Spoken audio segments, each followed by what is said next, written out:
친형 강제 입원 논란과 관련해서 공직선거법 위반 등의 혐의로 기소된 이재명 경기도지사의 대법원 판결이 오늘 내려집니다. 이 지사는 2심에서 벌금 300만 원을 선고받았는데 이 형이 확정되면 지사직을 잃고 피선거권도 5년 동안 박탈됩니다. 고 박원순 시장 성추행 의혹에 대해서 서울시와 경찰, 인권위가 각각 진상규명에 착수한 가운데 검찰도 피소 사실 유출에 대해서 수사에 들어갔습니다. 검찰은 사건을 서울중앙지검에 배당했고 경찰은 박 시장 휴대전화에 대해서 통신영장을 신청했습니다. 21대 국회가 임기 시작 48일 만인 오늘 개원식을 열고 본격적인 활동을 시작합니다. 문재인 대통령은 개원 연설에서 한국판 뉴딜 정책의 성공을 위한 국회에 협조를 당부할 예정인데 남북관계 진전 등의 메시지도 담길지 주목됩니다. 이라크에서 입국한 한국인 근로자들이 코로나19에 집단 감염되는 등 해외 유입 사례가 크게 늘고 있습니다. 코로나19 신규 환자는 61명으로 이 가운데 47명이 해외 유입 사례입니다. 정부는 방역 강화 대상국을 6곳으로 늘리기로 했습니다. 코로나19 해외 유입 환자는 늘고 있지만 국내 환자 발생은 10명대로 감소하는 모습을 보이고 있습니다. 정부는 이 같은 추세가 지속될 경우 주말쯤 수도권에 내려진 강화된 방역 조치를 완화하는 방안을 논의하기로 했습니다. 인천 서구 수돗물에 이어 계양구와 남동구 등의 수돗물에서도 유충이 발견돼 주민 불안이 커지고 있습니다. 민원이 잇따르자 인천시는 배수지 청소와 함께 원인 조사에 나섰고 몸에 해롭지는 않다면서도 음용은 자제하라고 당부했습니다. 시청자 여러분 안녕하십니까? 7월 16일 뉴스앤이슈 시작합니다. 친형 강제 입원 논란으로 재판에 넘겨져 1심에서 무죄, 2심에서는 당선 무효형을 선고받은 이재명 경기도지사의 대법원 선고가 오늘 오후에 내려집니다. 이 지사의 정치 생명이 걸린 재판 결과가 어떻게 나올지 관심이 모아지는 가운데 대법원에 나가 있는 YTN 법조팀 홍성욱, 이경국 기자 연결해서 자세한 내용 들어보겠습니다. 대법원 나와주시죠. 네, 저희는 지금 대법원에 나와 있습니다. 오늘 오후 2시 이곳 대법원 대법정에서 이재명 경기도지사에 대한 최종 선고가 내려집니다. 이재명 경기지사는 오늘 이곳 재판에 참석하지는 않은 것으로 확인됐습니다. 경기도청 집무실에서 선고 결과를 기다리는 것으로 확인이 좀 됐는데 출근길에 겸허하게 결과를 기다리겠다는 짧은 입장을 밝히기도 한 것으로 확인이 됐습니다.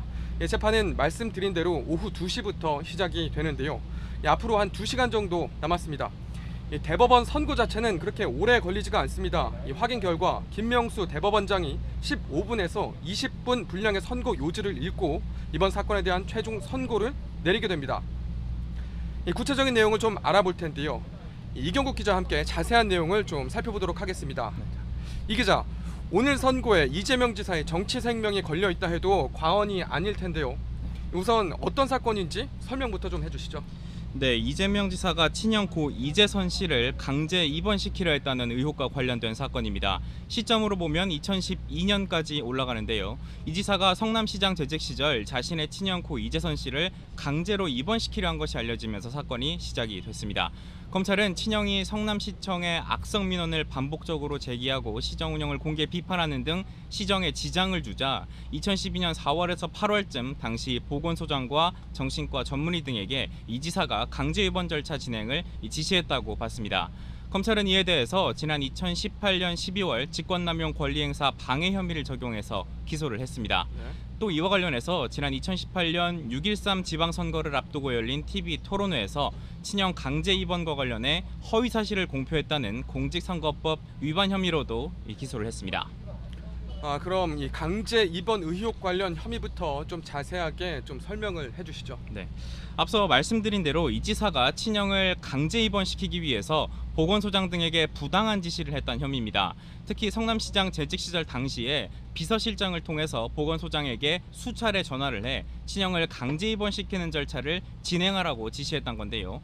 당시 보건소 직원들에게 일 처리를 못하는 이유가 뭐냐, 사표를 내라, 합법적인 사항을 처리하지 않는 것은 직무유기다, 징계를 주겠다는 취지로 질책을 하기도 했다고 합니다. 검찰은 이 지사의 이 같은 행위가 직권을 남용해서 보건소장 등에게 의무가 없는 일을 하게 한 것이라고 봤습니다. 또 다른 주요 혐의가 이 공직선거법상 허위사실 공표잖아요. 네. 이건 또 구체적으로 어떤 내용인지도 좀 설명을 좀 해주시죠. 네, 사실 이 내용도 방금 말씀드린 친형 강제 입원 의혹과 맞닿아 있는 내용입니다. 지난 2018년 5월 지방선거를 한 달에 앞두고 TV 토론회에서 이 지사가 한 발언이 문제가 됐는데요. 당시 상대 후보였던 김영환 당시 바른미래당 후보가 이 지사를 상대로 형님을 보건소장을 통해서 정신병원에 입원시키려고 했느냐는 질문을 했습니다. 이 지사는 이에 대해서 그런 일이 없다고 답했는데요. 당시 토론회 이 지사의 발언을 먼저 직접 들어보겠습니다. 형님을 정신병원에 입원시키려고 하셨죠. 저는 그런 일 없습니다. 왜 없습니까? 그 보건소장 통해서 하지 않았습니까? 그런 일 없습니다. 때문에 어머니, 저희 큰형님, 저희 누님, 저희 형님, 제 여동생, 제 남동생 여기서 진단을 의뢰했던 겁니다. 근데 저는 그걸 직접 요청할 수도 없는 입장이고. 네, 방금 들으신 것처럼 당시 성남시장이던 자신이 친형의 입원을 요청할 수 없는 입장이고 자신의 관할 아래에 있어서 최종적으로 못하게 했다고 답했습니다. 검찰은 이 부분이 공직선거법상 허위사실을 공표했다고 보고 기소를 했는데요. 강제 입원 절차 관여를 안 했다는 취지로 이 지사가 답을 했는데 실제 2010년 친형 정신병원 입원을 시도했고 시장 재직 때도 입원 절차 진행을 직접 지시하고 실제로 절차 일부가 진행이 됐는데 거짓으로 답했다는 겁니다. 어쨌든 검찰은 제가 방금 말씀드린 혐의들로 2018년 12월에 이 지사를 기소를 했습니다. 그리고 1년 7개월여 만인데요. 현재 대법원 선고를 앞두고 있는데 앞서 1심 판결과 2심 판결이 엇갈린 부분이 있었습니다. 이 부분은 홍성 기자에게 설명을 부탁하겠습니다. 네, 그렇습니다. 일단 1, 2심의 결론부터 말씀을 드리면 1심은 무죄, 2심은 유죄로 판결이 났습니다. 1심 선고부터 자세하게 좀 설명을 드리겠습니다. 지난해 5월 16일 선고가 내려졌는데요. 먼저 직권남용은 평소 이 지사 친형의 폭력적인 언행을 볼 때 정신질환을 앓고 있던 형을 강제 입원시키려 한 건 시장의 적법한 권한 행사로 볼 수 있다고 봤습니다. 앞서 이 지사의 친형이 악성 민원을 제기하고 시청 직원들에게 욕설을 하고 또 가족들에게 폭행을 하기도 했다고 했는데요. 1심 재판부는 이재명 지사는 형의 당시 행동이 정신질환에서 기인한 것으로 여겼을 수 있다고 봤습니다. 또 성남시장으로서 법령상 가능한 권한을 행사해 정신의료기관에 입원시켜 진단과 치료를 받게 하려는 의도가 있었다고 볼 여지가 있고 또 이에 따라 법상 절차를 진행한 것으로 볼 수 있다고 판단한 겁니다. 이 공직선거법상 허위사실 공표 혐의 역시 유권자의 판단을 그르칠 정도로 의도적으로 사실을 왜곡한 것이라고 보기 어렵다고 판단했습니다. 좀 자세하게 설명을 좀 드리면 당시 TV 토론회 당시에 김영환 후보의 질문에 2010년도 강제 입원 시도 묻는 부분을 포함되지 않아서 이를 부인하는 발언을 했다고 볼 수 없다고 본 겁니다.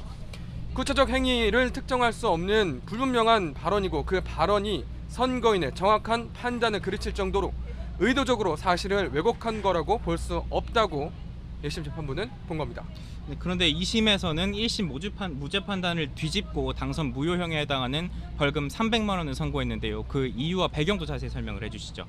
네, 2심은 작년 9월 6일 이루어졌습니다. 2심 선고가 1심 선고 후 4달여 만인데 2심 재판부는 직권남용 혐의는 무죄로 보면서도 공직선거법상 허위사실 공표 혐의는 유죄로 판단했습니다.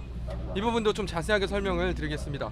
재판부는 이재명 지사가 성남시장 재직 당시 친형에 대한 입원 절차 진행을 직접 지시하고 이에 대한 절차 일부가 진행되기도 했음이 넉넉히 인정된다라고 설명을 했습니다. 그런데 당시 토론회에서 이재명 지사가 자신이 관여한 바를 밝히지 않았고 또 이 때문에 반대되는 진술을 한 것과 같다고 봐 사실을 왜곡했다고 판단을 한 겁니다. 그리고 이는 선거인의 공정한 판단을 그르치게 할 정도였다고 봤습니다.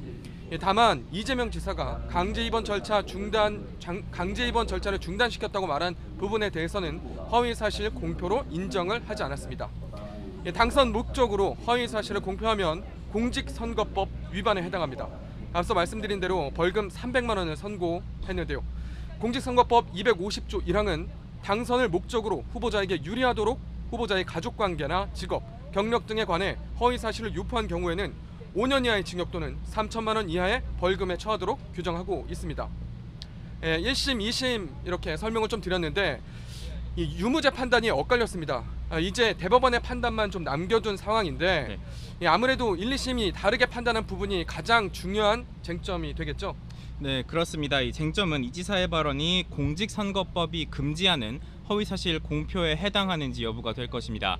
직권 남용의 경우에는 1, 2심 모두 무죄로 봤는데요. 하지만 공직선거법상 허위사실 공포 혐의는 판단이 엇갈렸습니다. 이 TV토론회 당시 상대방 후보의 질문에 답하는 과정에서 이를 부인하며 일부 사실을 숨긴 행위를 적극적 행위인 공표로 볼 수 있는지가 이번 대법원 선고의 핵심이라고 볼 수 있겠습니다. 대법원이 어떻게 판단을 내리는지 정말 큰 관심사인데요. 네. 이 상고심 선고를 내리는 과정을 좀 설명을 해주시죠. 네, 우선 대법원은 소부 선고와 전원 합의체 선고로 나뉩니다. 이 소부 선고는 대법관 4명이 만장일치 원칙으로 사건을 선고를 하는데요. 하지만 반대 의견이 나와서 재판부 의견이 일치하지 않거나 기존 판례 등을 변경할 때 사건을 전원 합의체에 회부를 합니다. 대법원 전원합의체 판단은 대법원장과 대법관 12명, 그러니까 모두 13명이 다수결로 유무죄를 판단을 합니다. 네. 앞서 대법원은 이 지사의 사건을 지난 4월 소부에 배당을 했는데요. 2달 정도 논의가 진행이 됐는데 의견이 일치가 되지 않아서 전원합의체에 회부가 됐습니다. 지난달 첫 심리를 진행하고 곧바로 종결이 됐고요. 오늘로 선고 날짜가 잡혔습니다. 다수와 소수 의견으로 나뉘는 전원합의체의 판단을 맡긴 것인데요. 어떤 선고가 나올지 쉽게 예상하기는 어려운 상황입니다.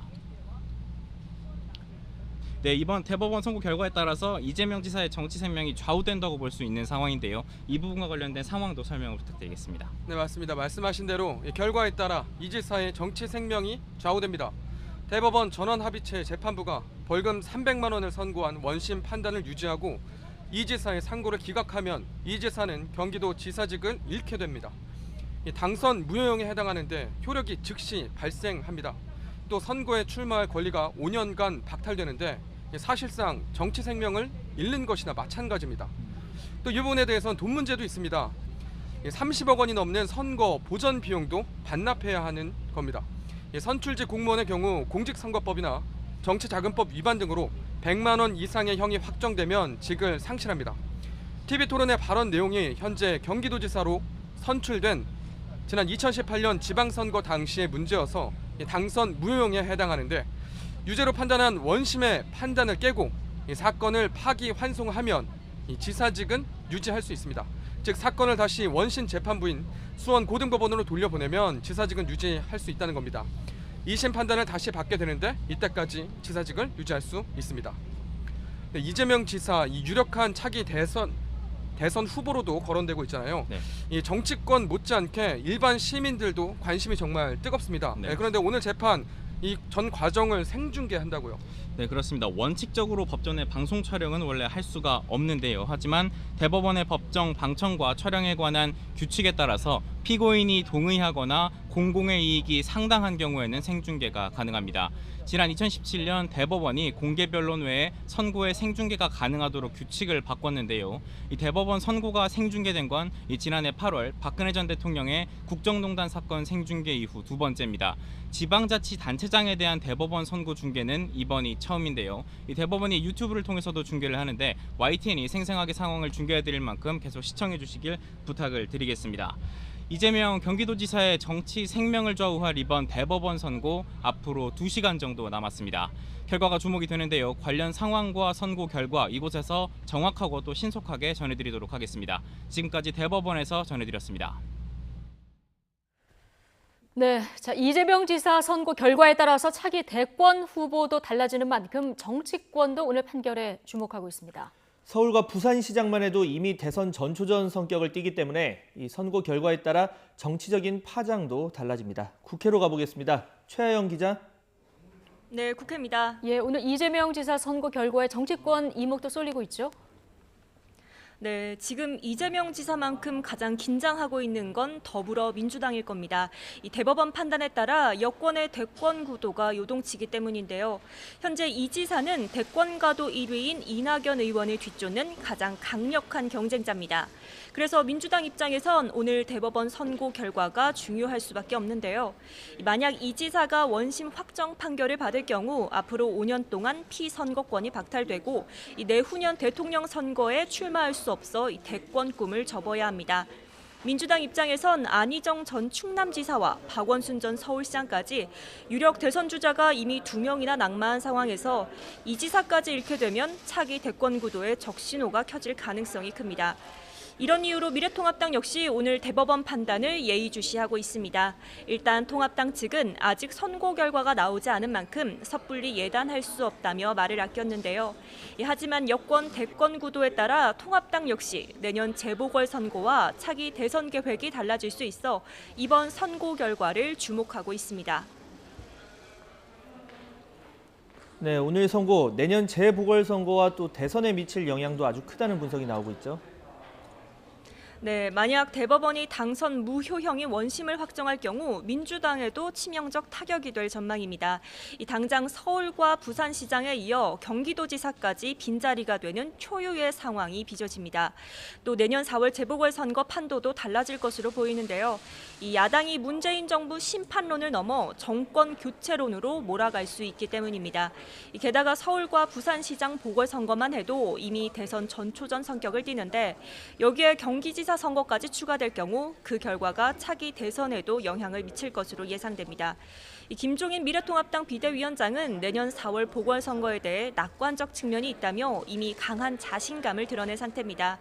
하지만 대법원이 무죄 취지로 파기환송을 내리면 이재명 지사와 민주당은 벼랑 끝에서 기사회생합니다. 이 지사는 남은 2년 동안 도정을 안정적으로 운영할 동력을 얻게 되고요. 또 현재 지지율도 상승세인 만큼 이후 대권 행보에도 날개를 달 것으로 보입니다. 네, 이재명 지사 선거에 관심이 쏠린 가운데 같은 시간에 국회에서는 또 개원식이 열리죠. 네, 21대 국회 오늘에서야 정식 신고식을 치릅니다. 21대 국회의원 임기는 이미 지난 5월 30일 시작했는데요. 그동안 원구성을 두고 여야가 치열하게 대립하면서 임기 48일 만에 1987년 개헌 이후 가장 늦은 개원식을 열게 됐습니다. 오늘 개원식은 먼저 앞으로 4년 동안 성실하게 직무를 수행하겠다는 국회의원 선서로 시작합니다. 이어서 박병석 국회의장의 개원사가 있고요. 그 뒤에 문재인 대통령의 개원 연설이 이어집니다. 이 자리에서 문 대통령은 코로나19 극복을 위해 국회에 국정협조를 당부할 예정입니다. 특히 한국판 뉴딜의 성공을 위해 입법적 뒷받침을 강조하는 내용이 핵심이 될 전망입니다. 또 국민적 관심이 집중된 부동산 문제에 대해서도 어떤 얘기가 나올지 주목됩니다.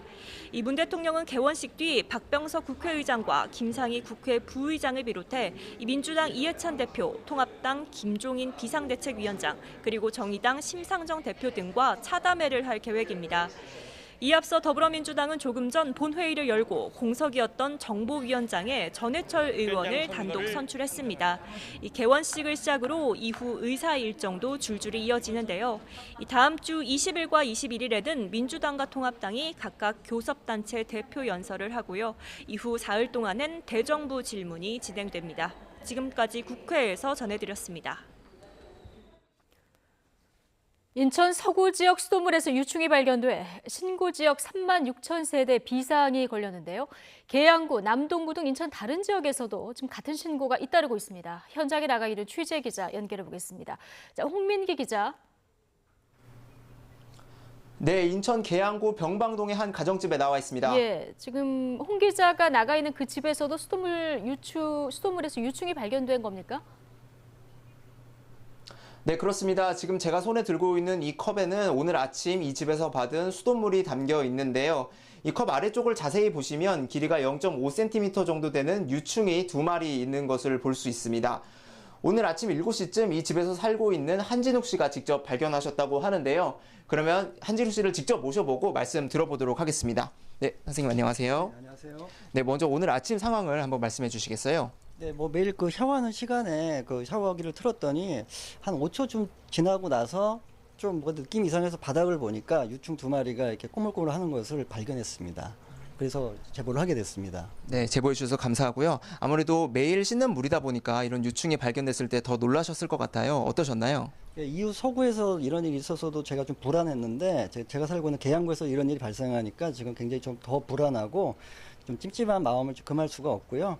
하루빨리 이게 좀 해결이 됐으면 참 좋겠습니다. 예, 말씀 감사합니다. 네, 앞서 인천시는 서구 공촌 정수장의 활성탄 여과지에서 유충이 발생했고 이곳과 연결된 배수지 8곳 가운데 2곳에서도 유충이 발견됐다고 밝혔습니다. 당국 조사 결과 이 유충은 모기와 비슷한 깔따구의 유충인 것으로 파악됐습니다. 인천시 수도사업본부는 덮개가 없고 세척 주기가 긴 연못 형태의 여과지에서 유충이 발생한 것으로 추정하고 있는데요. 여과지는 정수장 안 연못처럼 생긴 형태로 수처럼 수많은 구멍을 통해 유기 불순물을 빨아들여 물을 거르는 시설입니다. 하지만 이런 시설에서 어떻게 유충이나 유충알이 걸러지지 않고 가정집 수도관까지 이동했는지는 아직 명확하지 않습니다. 인천시는 국내 깔따구류가 인체에 위험하지는 않다면서도 신고가 접수된 지역 3만 6천여 세대에 수돗물을 직접 마시는 것을 자제해달라고 당부했습니다. 인천 상수도 사업본부는 유충이 발견된 이후 정수장의 활성탄 여과지 사용을 중단했습니다. 한편 인천시는 이곳 계양구 부평구와 연결되는 부평 정수장에서는 유충이 발견되지 않았다고 말했는데요. 염소보다 강력한 소독제로 매일 물을 소독하는 등 공촌 정수장과 조건도 다르다고 말했습니다. 이곳 일부 가정에서 유충이 발생하는 것에 대해서는 여름철 아파트 저수조나 하수관에서 흔히 발생하는 경우라는 입장입니다. 다만 어제 부평구 지역에서도 수돗물에서 유충이 나왔다는 신고가 여러 건 접수돼 신고 지역 하수관과 아파트 저수조를 조사하고 있다고 밝혔습니다. 지금까지 인천시 계양구 병방동에서 YTN 홍민기입니다. 네, 코로나19 관련 소식입니다. 어제 하루 국내 코로나19 신규 환자는 61명 발생했습니다. 이 가운데 해외 유입 환자가 47명이었습니다. 취재기자 연결해서 자세한 내용 들어보겠습니다. 신현준 기자. 네, 신현준입니다. 예, 지금 해외 유입 확진자 증가 속도가 좀 걱정인데요. 오늘도 국내 유입보다 훨씬 많군요. 네, 오늘 0시 현재 코로나19 신규 환자는 61명입니다. 해외 유입 사례가 급증하며 사흘 만에 60명대로 올라선 건데요. 이로써 누적 확진자는 모두 13,612명이 됐습니다. 61명 가운데 국내 발생이 14명이고 해외 유입이 47명으로 해외 유입이 3배 이상 많습니다. 먼저 국내 발생은 나흘 연속 10명대를 유지하고 있는데요. 지역별 발생은 서울이 6명, 경기 3명, 그리고 인천이 2명이고 광주와 대전, 강원에서 각각 1명씩 나왔습니다. 해외 유입 47명은 지난 3월 25일 51명 이후 113일 만에 가장 많은 수치입니다. 47명 가운데 20명은 검역 과정에서 확인됐습니다. 나머지 27명은 입국 뒤 격리 중에 확진됐는데 지역은 경기가 18명, 강원과 대구가 2명, 그리고 서울과 인천, 울산, 충북, 경남에서 각각 1명씩 나왔습니다. 특히 이 가운데 20여 명은 이라크에서 온 우리 근로자입니다. 그제 검역 과정에서 14명이 확진된 데 이어 무증상 상태로 자가격리에 들어간 사람 중 20여 명이 추가 확진된 겁니다. 방역당국은 현재 검사 결과가 계속 나오고 있어 확진자는 이어질 것으로 보인다고 밝혔습니다. 네, 오늘 오전 중대본 회의에서는 마스크의 방역 효능에 대한 얘기가 나왔다고 하는데 어떤 얘기입니까? 네, 박능우 중앙재난안전대책본부 1차장은 마스크의 방역 효능을 보여주는 역학조사 사례를 소개했습니다. 첫째가 광주에서 코로나19 확진자가 일행 3명과 함께 1시간 이상 같은 승용차를 타고 이동했지만 모두 마스크를 착용해 추가 감염이 없었습니다. 또 수원의 한 교회에서는 확진자 3명이 여러 차례 교회를 방문했지만 교회의 강력한 마스크 조치로 교인 9천여 명 가운데 추가 감염자가 나오지 않았습니다. 박 1차장은 나도 모르게 확진자와 접촉할 수 있는 상황에서 마스크가 나와 가족의 건강을 보호하고 감염을 최소화하는 것을 보여준 사례라고 강조했습니다. 이어 코로나19가 전 세계적으로 급격한 확산세에 있지만 국내는 안정세에 들어서고 있다며 미국이나 유럽과는 달리 우리 국민이 마스크를 철저히 착용하고 사회적 거리두기 같은 방역 수칙을 잘 지켜준 덕분이라고 전했습니다. 지금까지 사회부에서 YTN 신현주입니다. 지난달 부산항에 입항한 러시아 선박에서 코로나19 확진자가 나와서 검역당국이 조사에 착수했습니다. 국립부산검역소는 지난달 26일 부산 감천항에 입항한 러시아 원양어선 R호의 선원 3명이 코로나19 확진 판정을 받았다고 밝혔습니다. 이 선박은 지난 3일 하역 작업을 마친 뒤 곧바로 수리에 들어간 상태로 전체 선원 29명 가운데 7명이 하선 신청을 하면서 코로나19 검사가 진행됐습니다. 한국은행 금융통화위원회가 기준금리를 동결했습니다. 한국은행 금융통화위는 오늘 오전 정례 회의를 열고 현재 연 0.5%인 기준금리를 그대로 유지하기로 했습니다. 상대적으로 안정적인 금융시장과 또 과열 상태인 부동산 등 자산시장을 종합적으로 고려할 때 추가 인하 필요성이 크지 않다고 판단한 것으로 보입니다.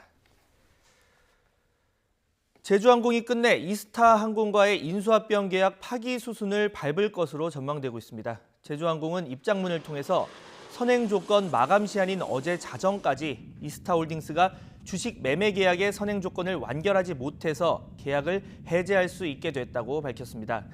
제주항공은 이어 어제 이스타홀딩스에서 계약 이행과 관련한 공문을 받았다며 제주항공의 계약 선행 조건 이행 요청에 대해서 사실상 진전된 사항이 없었다고 설명했습니다. 제주항공은 그러나 정부의 중재 노력이 진행 중인 점 등을 종합적으로 고려해서 계약 해제 최종 결정과 통보 시점을 정하기로 했다고 덧붙였습니다. 고 박원순 전 서울시장의 피소 사실 유출 의혹과 관련해서 관계기관의 진실 공방이 이어지고 있습니다. 고소장이 접수된 뒤 박 전 시장이 실종되기까지의 19시간, 과연 누가 또 어떻게 수사 정보를 유출한 건지 진상규명을 촉구하는 목소리도 커지고 있습니다. 부장원 기자가 보도합니다. 고 박원순 전 서울시장에 대한 성추행 혐의 고소장이 접수된 건 지난 8일 오후 4시 반. 그로부터 19시간가량 뒤인 9일 오전 10시 44분, 박 전 시장은 집을 나섰습니다. 성추행 피소 사실을 미리 알고 극단적 선택을 했을 가능성에 무게가 실리는 상황. 과연 이 19시간 동안 누구로부터 어떻게 내용을 접한 건지 의문이 증폭되고 있습니다. 우선 임순영 서울시 젠더특별보좌관이 박 전 시장에게 불미스러운 소문이 돈다고 알린 건 지난 8일 오후 3시. 고소장이 접수되기 1시간 반쯤 전이었습니다. 그 사이 전현직 구청장들과 저녁 만찬을 한 박 전 시장은 그날 밤 9시쯤 공관에서 임특보 등 최측근 몇 명과 대책회의를 열었고 다음 날 오전 실종 직전에는 공관에서 고한석 전 비서실장을 만났습니다. 하지만 임특보는 피소 사실 자체는 몰랐다고 주장하는 가운데 사실이라면 수사 상황이 모종의 경로를 통해 박 전 시장에게 전해졌다는 결론이 나옵니다.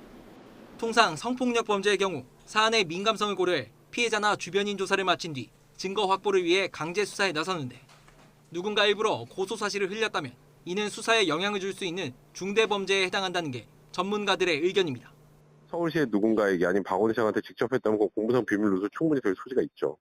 본인이 그 수사에 대응할 수도 있고요. 그리고 회유하거나 압박할 수도 있잖아요. 극단적으로 생각하면. 이번 성폭력 처벌에 관한 법률상에는 수사기관이 수사하는 과정에서 피의자의 그 개인 정보라든가 수사 기밀을 비밀로 유지해야 된다는 법적 의무가 명시적으로 있음에도 불구하고 검찰의 관련 고발이 잇따르면서 수사 자체는 불가피한 상황.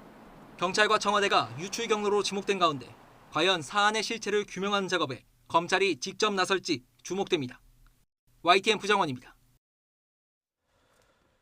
고 박원순 전 서울시장에게 성추행 혐의로 피소된 사실이 유출됐다는 의혹과 관련해서 조만간 수사가 본격화할 전망입니다.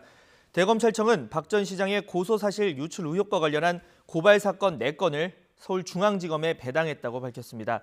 서울중앙지검은 조만간 담당 부서를 지정하고 직접 수사할지 아니면 경찰에 내려보낼지를 결정할 방침입니다. 앞서 보수 성향의 변호사 단체인 한반도 인권과 통일을 위한 변호사 모임은 같은 이유로 고발장을 냈고 서울시 관계자들이 박 전 시장의 성범죄를 알고도 방조, 은폐한 의혹도 수사해달라는 다른 고발장도 접수된 상태입니다. 고 박원순 전 서울시장의 사망 경위를 수사하고 있는 경찰이 고인의 통화 기록 등을 확인하기 위한 통신영장을 신청했습니다. 서울지방경찰청은 고인이 숨진 장소에서 확보한 휴대전화와 개인 명의로 개통된 다른 전화 2대 등 모두 3대의 통신영장을 신청했고 검찰이 받아들여서 법원에 청구했다고 밝혔습니다. 박원순 전 서울시장을 성추행 혐의로 고소한 전직 비서를 피해 호소인이라고 지칭한 더불어민주당 이해찬 대표가 명예훼손 혐의로 시민단체로부터 고발당했습니다. 법치주의 바로세우기 행동연대는 이 대표가 어제 당 최고위원회의에서 피해자에게 공식 사과를 하면서 3차례 피해 호소인이라고 표현했다며 이는 공개된 장소에서 피해자 명예를 훼손한 행위라고 주장했습니다. 이어 여러 정황을 종합적으로 보면 고소인이 박 전 시장에게 성추행당한 피해자인 게 명백한데도 이 대표가 그를 피해 호소인이라 지칭한 건 허위사실 유포에 해당해서 피해자의 사회적 평가를 침해할 수 있다고 덧붙였습니다. 특히 이 대표가 피해자 중심주의를 지켜왔다고 주장했지만 가해자가 누구 편인지에 따라 달라지는 선택적 피해자 중심주의를 내세우고 있다며 가장 악질적인 2차 가해라고 비난했습니다. 문재인 대통령의 국정수행 지지도가 지난해 10월 조국 전 법무부 장관 사퇴 이후 가장 낮은 수준을 기록했다는 조사 결과가 나왔습니다. 그래픽 보시죠. 리얼미터가 TBS 의뢰로 지난 13일부터 사흘 동안 1,500여 명을 대상으로 실시한 조사에서 문 대통령의 국정 지지도는 44.1%로 지난주보다 4.6%포인트 하락했습니다. 국정 수행에 대한 부정평가는 5.2%포인트 오른 51.7%로 긍정평가보다 오차 범위를 넘어서 높았습니다. 국정 지지도 하락은 부동산 대책의 논란에 이어 고 박원순 전 서울시장의 성추행 의혹이 크게 작용한 것으로 분석되고 있습니다. 이번엔 정당 지지도 보겠습니다. 민주당 35.4%로 4.3%포인트 하락했고 미래통합당은 1.4%포인트 오른 31.1%로 민주당과의 격차를 오차 범위 내로 좁혔습니다. 이번 조사의 표본 오차는 95% 신뢰 수준에서 플러스 마이너스 2.5%포인트로 자세한 내용은 리얼미터나 중앙선거 여론조사 심의위원회 홈페이지를 참조하면 됩니다. 이인영 통일부 장관 후보자가 자녀의 호화 유학 생활 논란이 불거진 데 대해서 사실관계에 전혀 부합하지 않은 명백한 허위이자 지나친 억측이라고 주장했습니다. 통일부 여상기 대변인은 이 후보자 자녀가 지난 2017년 8월 중순부터 2018년 10월 말까지 해외에서 체류하는 동안 집세 580만 원과 생활비 2,400여만 원 등 총 3,060여만 원을 전액 이 후보자 측에서 송금했다고 전했습니다. 또 이는 월 평균 집세로 50여만 원, 또 생활비로 170여만 원을 사용한 것이라고 설명했습니다. 이어 송금 내역 등 자세한 증빙 자료는 국회에 제출했다면서 앞으로 더 이상 유학 비용이 1년에 2억 이상이라거나 스위스에서 호화 생활을 했다는 등 악의적인 왜곡 주장이 나오지 않기를 기대한다고 강조했습니다. 도널드 트럼프 미국 대통령은 진전 가능성이 있어야 3차 북미 정상회담에 나설 의향이 있다고 마이크 폼페이오 국무장관이 밝혔습니다. 진전이 없는 한 오는 11월 대선을 앞두고 벌어질 수 있는 사진 찍기 행사를 하지는 않겠다고 일단 선을 그은 것으로 보입니다. 워싱턴 강태욱 특파원의 보도입니다. 트럼프 대통령은 스티븐 비건 대북 특별대표의 방한 기간인 지난 7일 도움이 된다면 회담할 것이라며 3차 북미 정상회담 가능성을 열어뒀습니다. 이어 이틀 뒤 폼페이오 장관도 같은 취지의 언급을 내놨습니다.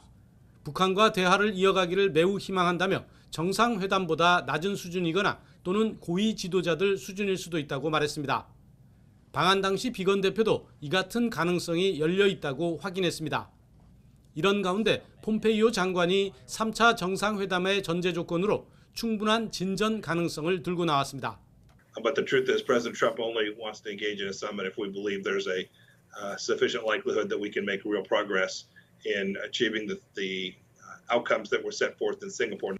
그러면서 북한에 나설 의향이 있는 파트너가 되라고 태도 변화를 촉구했습니다. 그동안은 북한이 엇갈린 신호들을 보내왔으며 잠재적인 해결로 이어지는 방식을 선택하지 않았다는 겁니다. We hope they'll change their mind. We look forward to engaging them in dialogue so that we can get to the right outcome. 안팎에서 불리한 재선을 뒤집기 위한 이벤트로 3차 정상회담을 거론한 것 아니냐는 지적에 대한 트럼프 행정부의 답변으로 풀이되고 있습니다. 미국 언론들은 이 같은 폼페이오 장관의 언급이 연내 북미 정상회담 가능성에 찬물을 끼얹었다고 해석했습니다. 이에 따라 북한의 입장 변화 등 돌파구가 마련되지 않는다면 11월 대선 전 북미 정상회담 가능성은 더 작아진 것 아니냐는 관측이 나오고 있습니다. 워싱턴에서 YTN 강태욱입니다.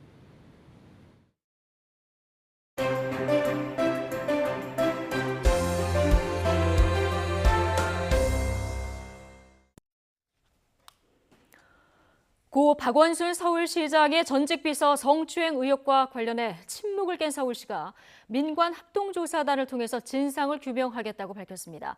여의도에서는 성추행 피해를 경찰에 고소한 전 비서를 어떻게 부를 것인지를 두고 정치권 공방으로 또 번지고 있습니다. 잠시 뒤에는 이재명 경기지사의 정치적 운명을 좌우하게 될 대법원 선고 결과도 초미의 관심입니다. 자, 오후 2시부터 YTN에서 생중계할 예정입니다. 자, 오늘의 정치권 소식 김성환, 이종훈 두 분 시사평론가와 함께하겠습니다. 어서 오십시오. 안녕하세요. 예, 지금 박원순 시장 관련 수사, 경찰, 인권위, 서울시, 뭐 또 유출건 관련해서 검찰까지 정말 여러 갈래로 또 여러 기관에서 조사 혹은 수사가 지금 진행되는 이런 상황입니다. 일단 서울시가 민관합동조사단을 통해서 의혹을 규명하겠다라고 했는데 관련이 돼 있어서 서울시가 조사에 나서는 게 맞느냐 하나 하고 또 이 강제성이 없기 때문에 실효성이 있을까라는 지적을 하시는 분들이 있습니다. 어떻게 네, 보십니까? 그렇습니다. 그러니까 그 두 부분 다 사실은 조금 논란의 여지가 좀 있는 거죠. 그러니까 우선 이제 이 피해자 측의 호소에 따르면 자기가 그런 일을 당했을 때 서울시 관계자들에게 계속 얘기도 했고 또 뭐 부서를 옮겨달라는 얘기도 했었고 이제 그랬다는 거 아니겠습니까? 이제 그렇다라고 전제한다면 이게 상당 기간 이제 은폐되어 왔다라는 이제 얘기인데 그와 관련해서 서울시 관계자들이 직간접적으로 관계가 돼 있다면 더군다나 고위직이 관계가 돼 있다 그러면 서울시 주도로 뭐 어떤 형태로 조사를 진행하든 간에 이게 객관적일 수 있겠는가?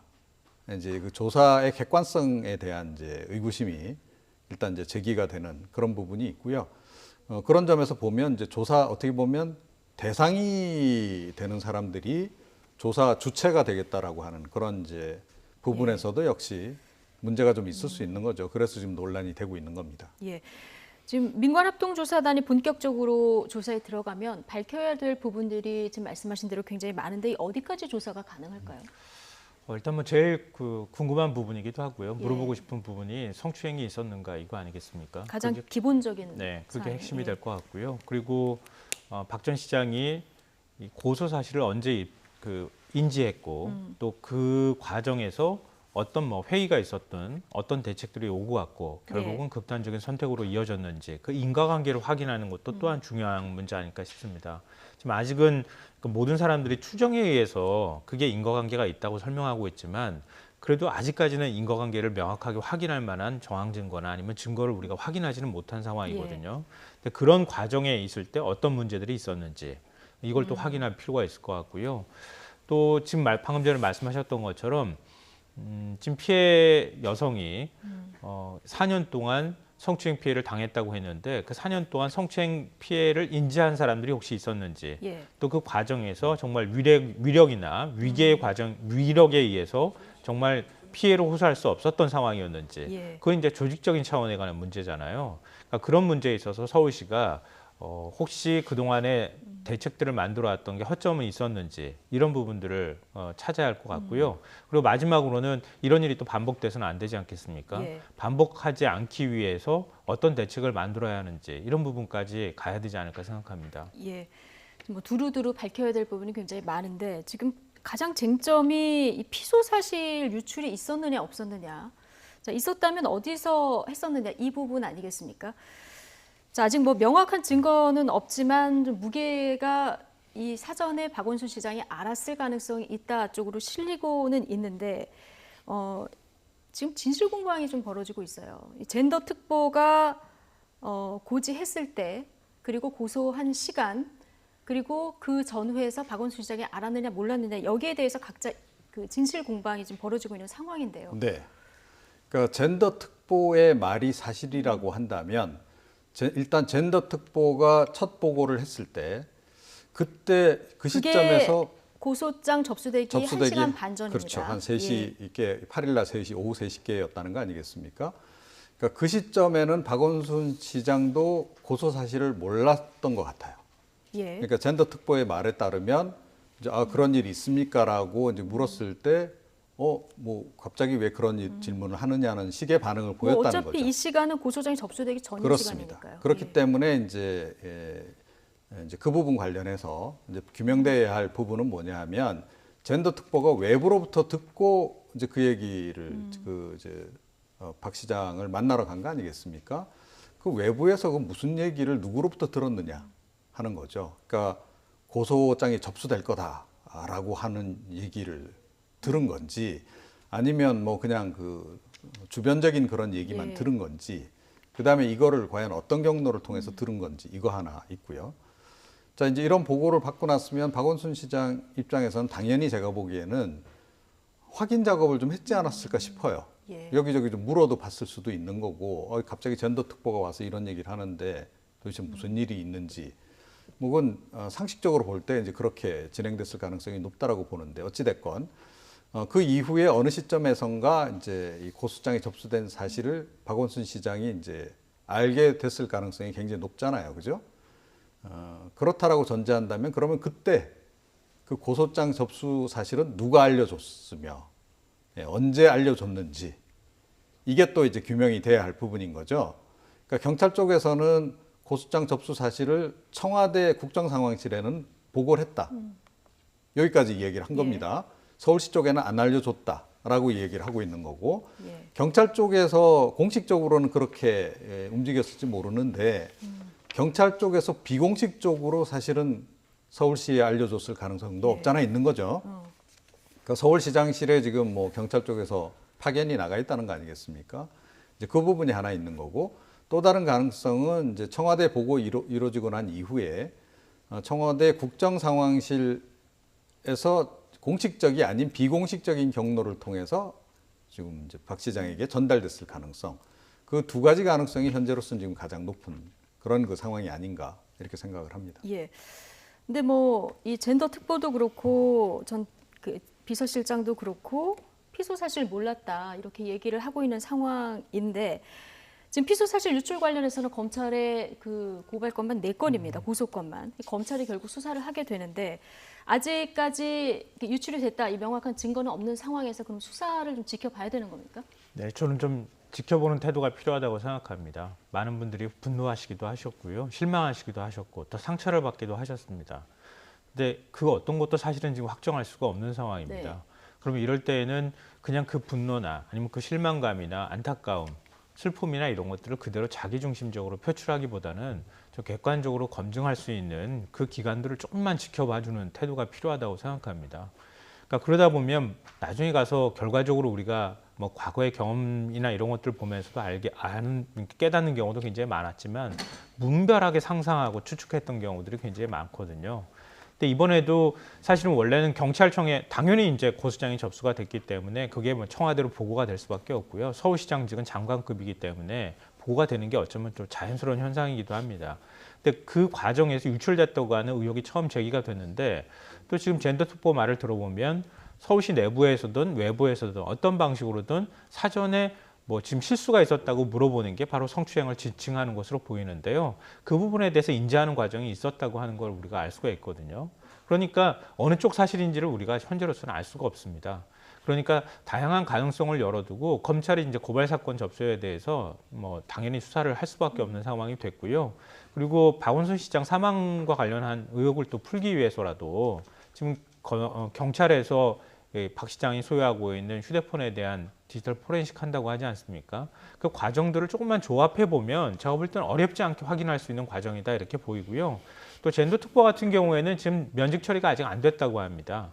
그리고 정무라인들은 대부분 면직 처리가 됐지만 공보특보도 지금 남아있는 상황이거든요. 이른바 박 시장과 가장 지근거리에 있었던 사람들을 또 지금 이런 그 사건 관련된 내용을 인지하는 과정에 그 인지를 했다고 얘기하는 사람도 지금 서울시에 남아있기 때문에 뭐 조사를 한다거나 아니면 그 사람을 통해서 얘기를 들으면 그렇게 크게 어렵지 않게 확인할 수 있는 과정인데 그걸 우리가 너무 과대 평가하거나 과대 추측하지는 좀 않았으면 좋겠습니다. 예.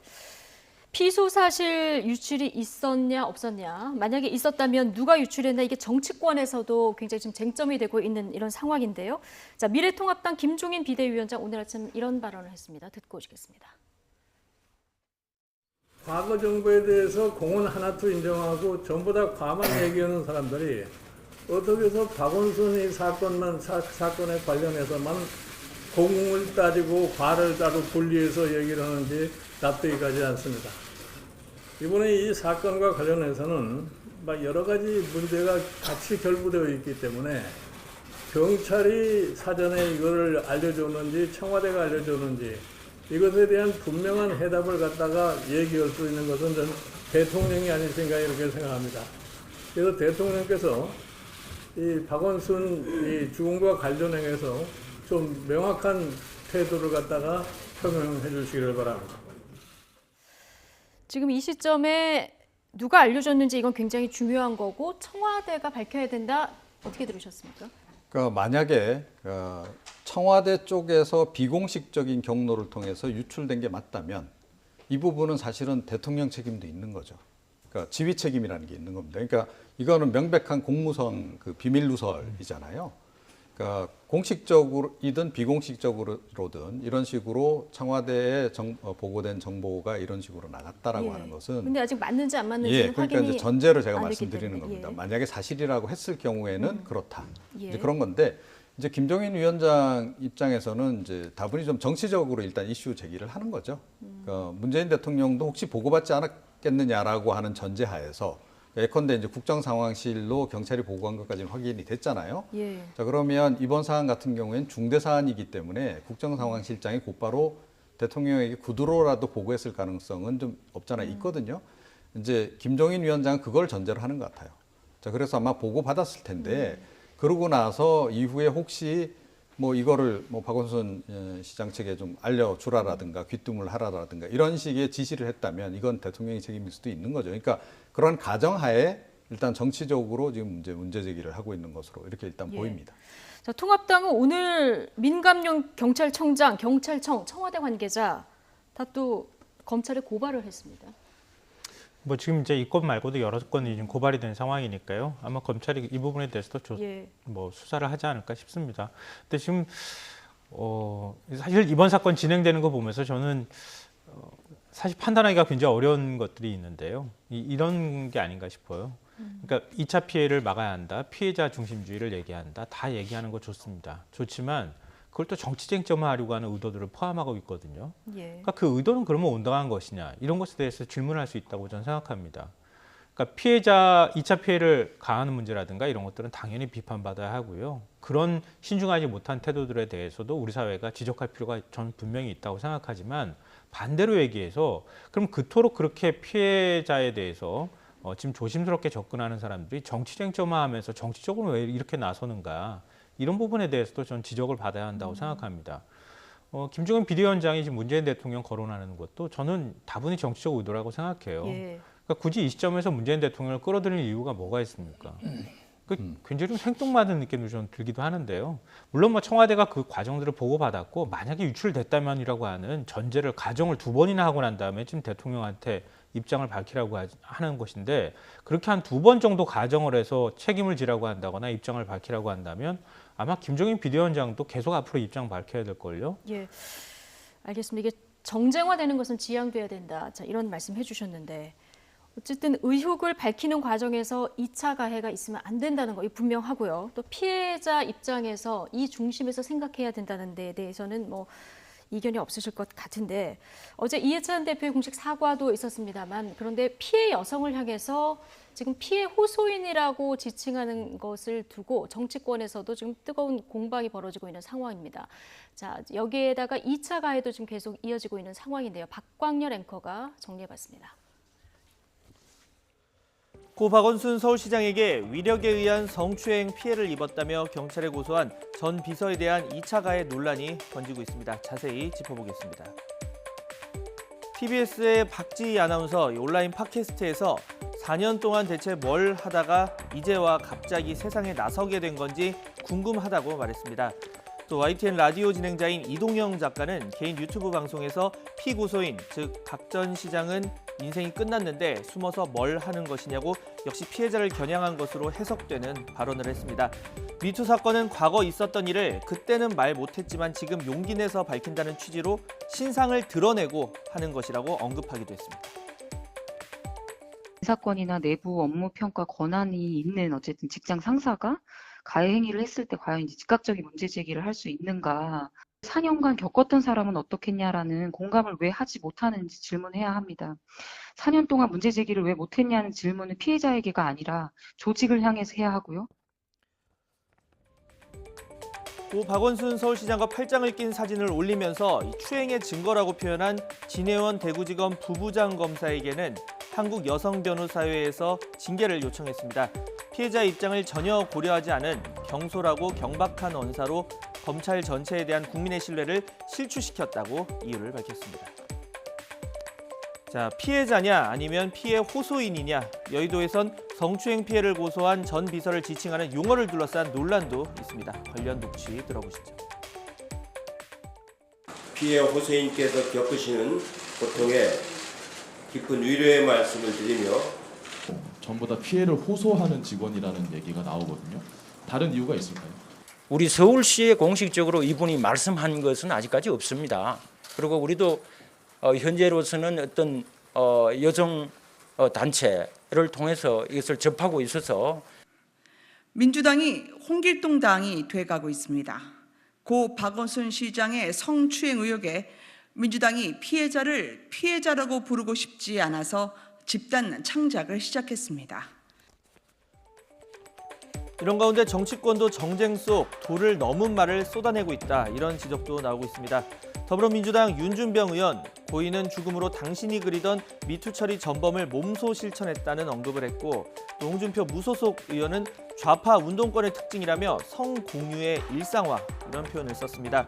앞서 홍 의원은 SNS에 채용사 역할을 한 사람이 있다는 소문이 떠돈다라는 글을 올리기도 했는데요. 이 채용사, 연산군 시절에 전국의 미녀를 차출하기 위해서 파견한 관리를 뜻하는 말이라 크게 부적절하다는 비판이 쏟아졌습니다. 과거 한솥밥을 먹었던 미래통합당 권영세 의원조차 떠도는 소문을 입에 담는 것을 넘어서 글로 남겼다, 이렇게 쓴소리를 남기기도 했습니다. 네, 자, 정말 부적절한 이 도 넘은 2차 가해 발언들은 어떻게 이해를 해야 될지 모르겠는데, 자, 이전에 피해 호소인이란 그 단어 사용을 두고 지금 약간 대립 구도가 형성된 이런 느낌입니다. 피해 호소인이라는 말이 과거에 좀 생경한데 과거에 이렇게 좀 쓰인 적이 있습니까? 제가 그래서 좀 찾아봤습니다. 예. 그러니까 과거에 언론에서 이런 표현을 쓴 적이 있는지 그랬더니 과거에 사용한 적은 있어요. 간헐적으로 좀 사용이 됐더라고요. 예. 그러니까 예를 들어서 뭐 어떤 제품 관련해서 피해자가 발생했을 때 피해 호소인이라는 표현도 등장하기도 하고, 또 과거에 이제 성폭력 사건과 관련해서도 이런 표현이 등장하긴 합니다. 자, 그런데 이제 이번 같은 경우에 그래서 이런 용어를 누가 만들어냈느냐가 중요한 게 아니고 왜 굳이 이 사건에 이 표현을 쓸까? 여기에 좀 더 집중하는 것이 맞지 않을까, 이런 생각이 들어요. 예. 그러니까 과거 안희정 전 지사나 뭐 오거돈 전 시장 건하고는 달리 유독 이번 같은 경우에 피해 호소인이라고 하는 표현을 예. 지금 여당 지도부가 주도적으로 이걸 사용하는 이유는 역시 좀 정치적인 이유가 있다라고 이제 볼 수밖에 없고요. 그러니까 이게 이제 워낙 이제 이런 사건이 이제 계속 이제 악재가 터지다 보니 좀 가능한 한 좀 최소화하고 싶은 그런 이제 심정이 예. 깔려 있는 게 아닌가, 이렇게 좀 생각을 해요. 그런데 예. 그렇다고 해서 과연 이게 그렇게 간단하게 넘어갈 문제인가? 역시 이제 그리고 서울시장이 갖는 정치적인 비중, 이런 것도 좀 고려를 하는 것 같아요. 그러니까 뭐 충남 지사라든가 부산시장에 비해서 서울시장이라고 했을 경우에는 훨씬 정치적인 파장이 예. 클 수 있다. 자, 그래서 어찌됐건 이거를 좀 사건 자체를 좀 가능한 한 좀 작은 사건으로 만들고 싶은 그런 심정이 좀 있는 것 같은데, 그 판단을 잘해야 됩니다. 그렇게 좀 여당 지도부가 의도적으로 그렇게 하는 부분들을 국민들이 다 읽고 있다라는 거예요. 예, 그런 부분을 좀 잘 헤아리지 않으면 오히려 역풍이 지금 불 수 있는 건데, 실제로 좀 역풍이 불고 있는 상황이 아닌가, 이렇게 생각을 합니다. 예. 단어와 관련해서 정말 많은 말들이 있어서 YTN은 과거 관례, 그리고 법률 용어 뭐 이런 것들을 좀 종합을 해서 오늘부터 피해자로 통일해서 쓰기로 했습니다. 근데 민주당이 지금 말씀하셨지만 과거 안희정 전 지사나 오거돈 전 지사 같은 데는 피해자로 쓰지 않았습니까? 근데 민주당이 지금 그 피해 호소자라고 주장하는 그렇게 그 단어를 쓰는 이유는 어디 있습니까? 있는지. 이유라고 굳이 우리가 예. 정치적으로 해석하기 시작하면 한도 끝도 없다라는 생각을 근데 하게 뭔가 되고요. 구별되는 지점이 있으니까 피해 호소인이라고 좀 쓰고 있지 않을까요? 그럼 정의당 심상정 대표도 피해 호소인이라고 그러니까 썼거든요. 심상정 대표도 포함해서. 한국 여기자에도 피해 호소인이라는 표현 썼거든요. 그러니까 왜 그렇게 썼는지 그쪽에도 예. 물어봐야 되지 않겠습니까?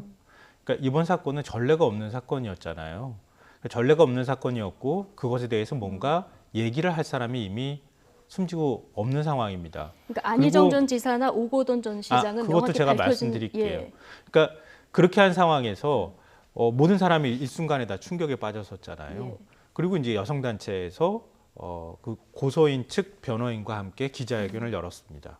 그 전까지는 고소 내용이 뭔지도 우리는 몰랐어요.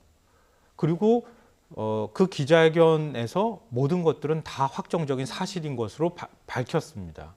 그러니까 이걸 어떻게 우리가 받아들여야 하는가?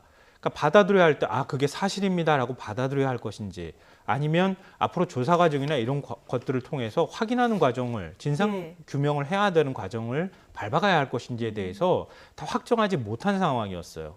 그래서 심상정 대표나 여기자회나 그리고 사실은 민주당도 그런 입장에서 밝힌 거라고 저는 생각합니다. 그런 객관적인 태도를 유지하려고 노력하는 것 자체가 이렇게 비난을 받아야 하는가 이런 게 저는 좀 의문이고요. 한편으론 또 다르게 우리가 과거에서부터 지금까지 피해자, 피해 호소인 뭐 이런 식의 표현들을 좀 명확하게 정의를 내린 바가 있는가? 정의 내린 바가 없어요. 저도 찾아보니까 뭐 언론 보도를 통해서 여러 가지 보도들이 나오고 있지만 가장 먼저 사용했다고 하는 건 2011년 서울대 담배 성폭력 사건이었다고 합니다. 그렇더라고요. 그러니까 가해자가 명확하게 지목되지 않은 상황에서 피해 호소인과 가해 지목인 이런 식의 표현을 사용했다고 하고요. 또 다른 언론에서는 언론에 처음으로 표현이 등장한 거는 2016년 사립대에서 일어났던 성폭력 사건이었다고 합니다. 그때도 피해 호소인이라고 하고요. 지난 2일 서울대 음대에서 일어난 성폭력 사건에서도 피해 호소인이라는 표현이 사용이 됐습니다. 그러니까 아직까지 우리가 명확하게 정의를 내리지 않은 상황에서 사용한 것을 그걸 무조건 의도가 있는 것이다 이렇게 몰아가기보다는 그것에 대해서 앞으로 사용하지 맙시다라고 얘기해야 되는데 누구를 공격하기 위한 수단으로서 이런 표현들을 정의하는 것은 좀 맞지 않다고 보고요. 그리고 앞서 제가 말씀하셨잖아요. 안희정 전 충남지사나 오거돈 전 시장 문제.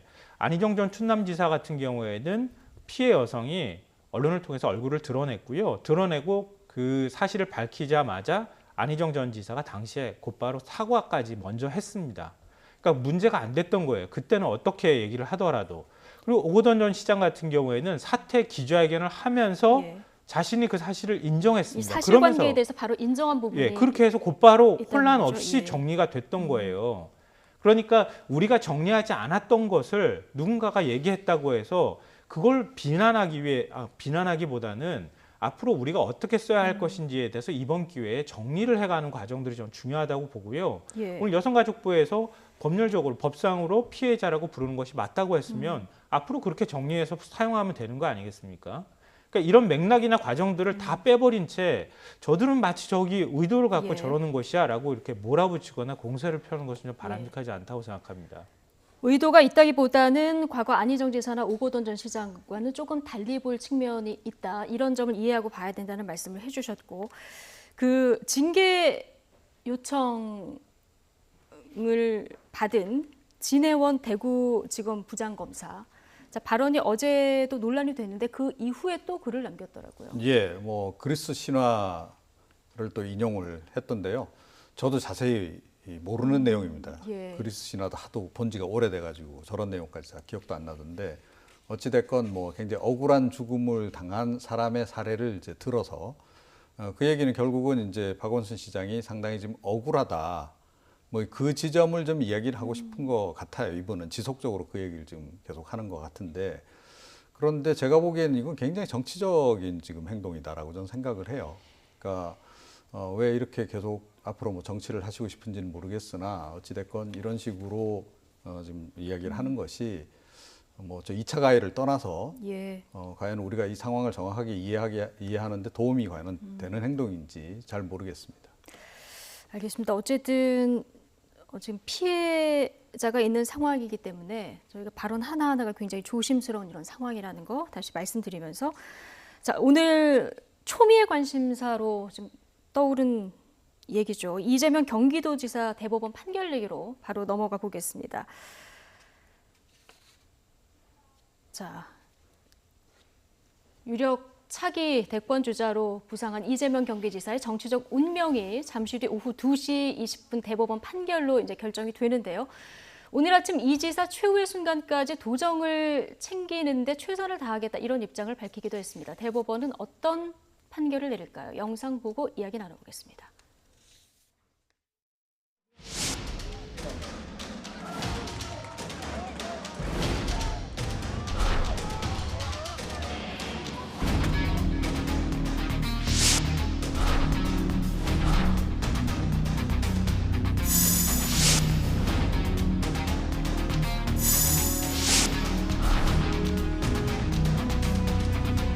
제 관할 하에 있기 때문에 제가 최종적으로 못하겠습니다.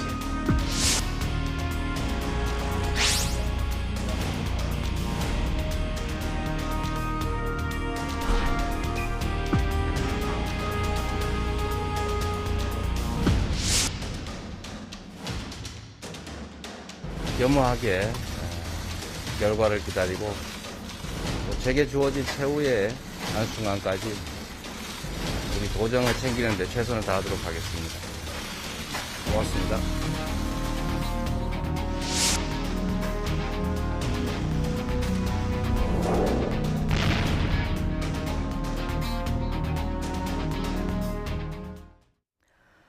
네, 이재명 지사는 정말 그야말로 오늘 운명의 날입니다. 오늘 법정에 참석하지는 않고 집무실에서 선거 결과를 지켜본다고 하는데 오늘 이게 TV로 생중계됩니다. 이게 지자체장 관련 재판으로는 처음인 거죠? 네, 지자체장과 예. 관련해서는 처음이고요.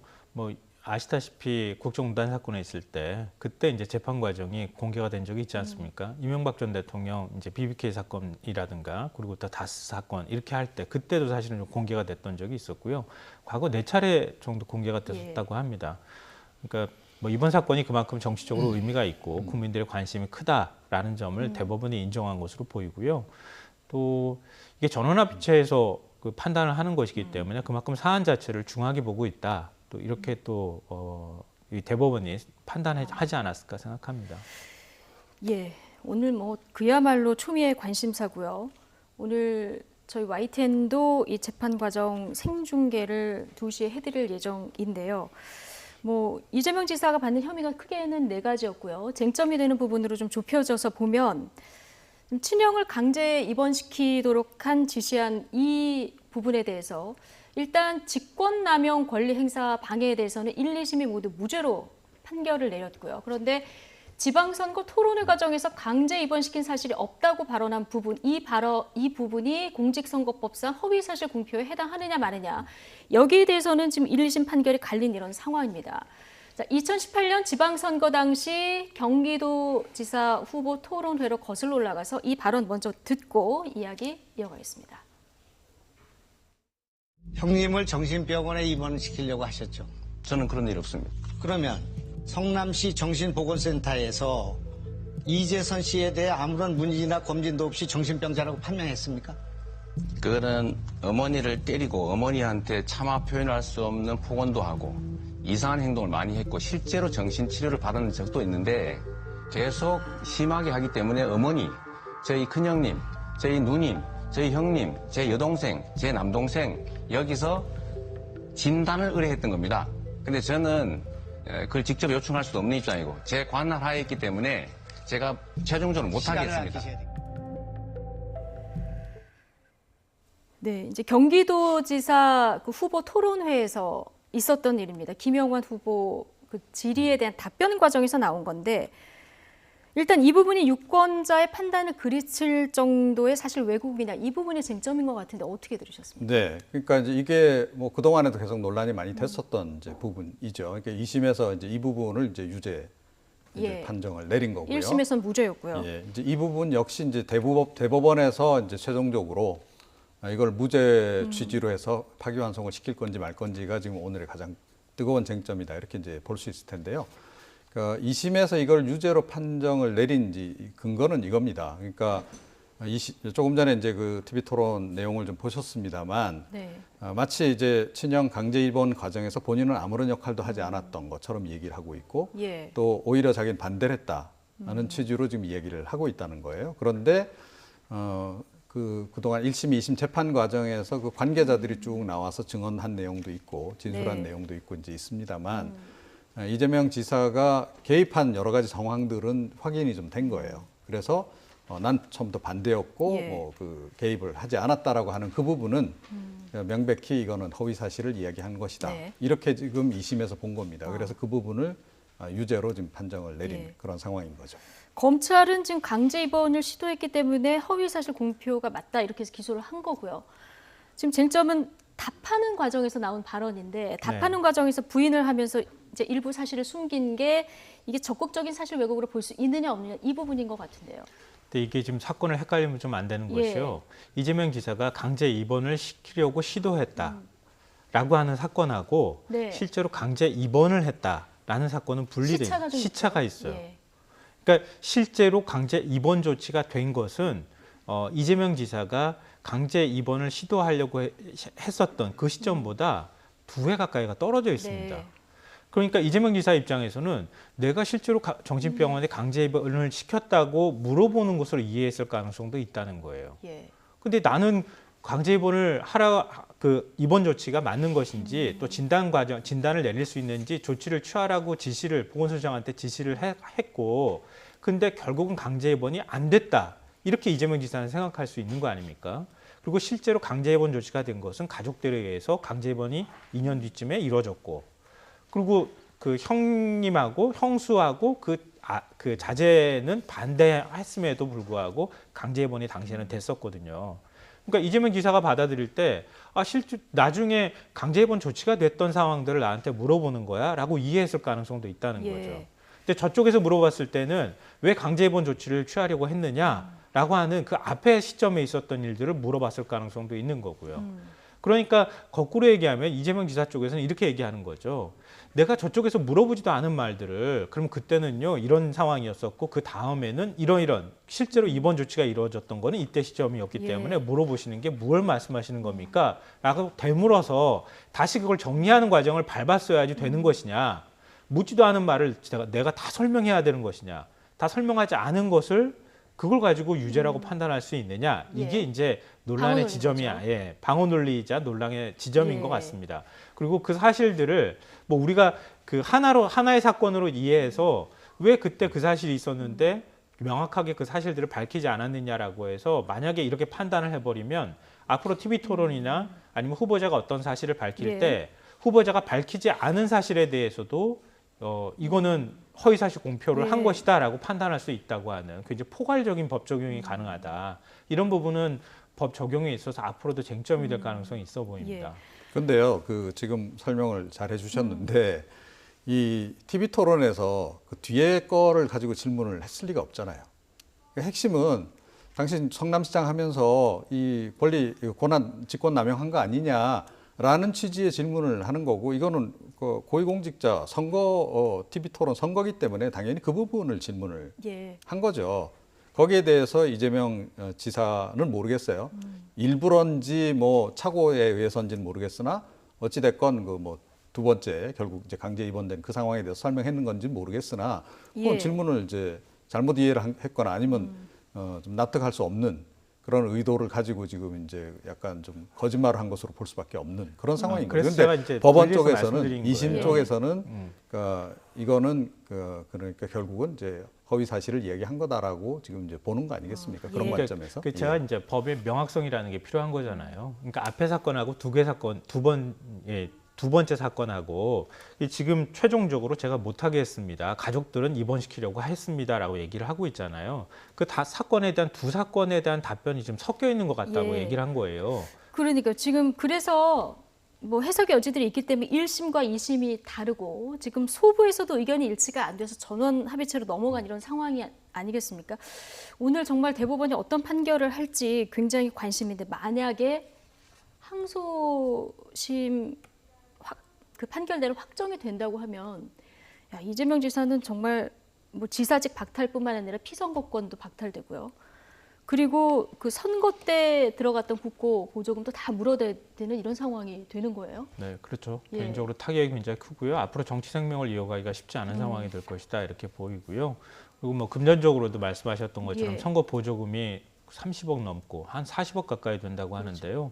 그걸 그런데 다시 지금 또, 경기도지사직을 많이 수행을 했잖아요. 저걸 다 반납을 해야 되는 겁니까? 만약에 항소심 판결이 확정이 되면? 선거 과정에서 들어간 선거 과정에서 국고 예. 보조금 들어간 것을 다 지금 다시 예. 돌려줘야 되는 이런 상황이 되는 거죠. 그래서 개인적으로도 굉장히 큰 타격이 있을 수밖에 없습니다. 예. 뭐 정치적으로 봐도 뭐 지금 본인이 대권 준비를 하고 있다고 해도 과언이 아닐 텐데 결국 그런 꿈도 다 수포로 돌아갈 수밖에 없는 상황인 예. 거죠. 반면에 파기환송이 되면 일단 기사회생하는 거죠. 일단은 이제 기사죠. 지사직을 유지할 예. 수는 있는데요. 그러니까 파기환송심 결과가 또 그 무죄가 나오게 되면 이 지사 입장에서는 다행이지만 예. 과연 파기환송을 시켰다 하더라도 그 2심에서 무죄로 할지 아니면 그냥 형량 조절만 좀 해서 벌금량을 좀 줄일지 그럼에도 불구하고 100만 원 이상이면 지사직을 잃게 돼 있단 말이에요. 300만 원인 것을 뭐 150만 원이나 200만 원으로 약간 줄여준다 하더라도 지사직을 잃는 그런 상황이 되는데 완전 무죄 상태로까지 과연 파기환송되더라도 가능할까? 그것에 대해서는 쉽지 않을 거다라는 시각이 좀 없지 않은 그런 상황입니다. 예. 어쨌든 오늘 결과를 좀 지켜봐야 되겠습니다만은 이미 서울과 부산시장이 공석인 상황에서 이 경기도지사 판결 상황에 따라서 재보궐선거 판이 뭐 이미 대선 전초전인데 더 커질 수도 있어서 정치권에서 지금 초미의 관심을 가지고 지켜보는 이런 사안인데요. 오늘 2시에 판결 좀 지켜보도록 하고요. 같은 시간 오늘 국회에서는 또 개원식이 열리고요. 문재인 대통령 개원 연설을 하게 되는데요. 어떤 내용들이 담길까요? 일단 최근에 뭐 한국판 뉴딜 정책이라고 발표하지 않았습니까? 일종의 어찌 보면 문재인 정부 마지막으로 그릴 수 있는 마스터 플랜을 그린 것이다 이렇게 네. 또 생각이 되거든요. 그러니까 코로나19 사태를 우리가 겪어가면서 뭐 이른바 K-방역이라고 뭐 문재인 대통령도 표현했지만 추격형 경제에서 앞으로 선도형 경제로 바꾸겠다고 하는 얘기는 쫓아가는 방식으로 우리가 가지 않고 K-방역을 세계에 알린 것처럼 우리가 새롭게 4차 산업혁명에 있어서 새로운 길을 한번 만들어 보겠다. 이런 좀 야심찬 계획을 담고 있기 때문에 아마 그 부분에 대해서 틀림없이 저는 개인적으로 언급할 것이라고 보고요. 예. 그리고 최근에 부동산 문제에 대해서 국민들의 걱정도 많고 예. 문재인 정부의 명운을 걸어야 되는 상황이 됐기도 했기 때문에 부동산 정책에 관한 부분 예. 이런 것들에 대해서 실제로 국민들이 피부에 와닿는 얘기에 대한 입장 표명을 해야 되지 않을까 싶고 남북관계에 대해서도 글쎄요. 언급할지는 조금 좀 확신할 수는 없겠지만 그 부분에 대해서도 국민께 얘기할 예. 가능성도 있다고 생각합니다. 예, 아마 뭐 국회 협조가 필요한 여러 가지 사안들에 대해서 두루두루 아마 네. 언급이 있을 것 같은데 지금 말씀하신 그 부동산 문제, 지금 국민 10명 가운데 7명은 지금 부동산 정책에 대해서는 부정적으로 보고 있는 상황이다. 여기에 대한 어떤 발언이 나올지 이 부분도 굉장히 관심인 이런 상황인데요. 지금 부동산 문제를 해결하기 위해서 가장 우선돼야 할 것으로 수도권 공급이 지금 꼽히고 있는 이런 상황인데요. 그 대책 중에 하나로 그린벨트 해제 방안이 지금 급부상하고 있습니다. 그런데 기재부와 국토부가 그린벨트 해제를 두고 지금 발언이 오락가락 엇갈리고 있습니다. 듣고 오시겠습니다. 현재로서는 그린벨트 해제 관련은 굉장히 또 다른 또 중요도가 있기 예. 때문에 현재는 리스트에 올려놓지 않고 있습니다.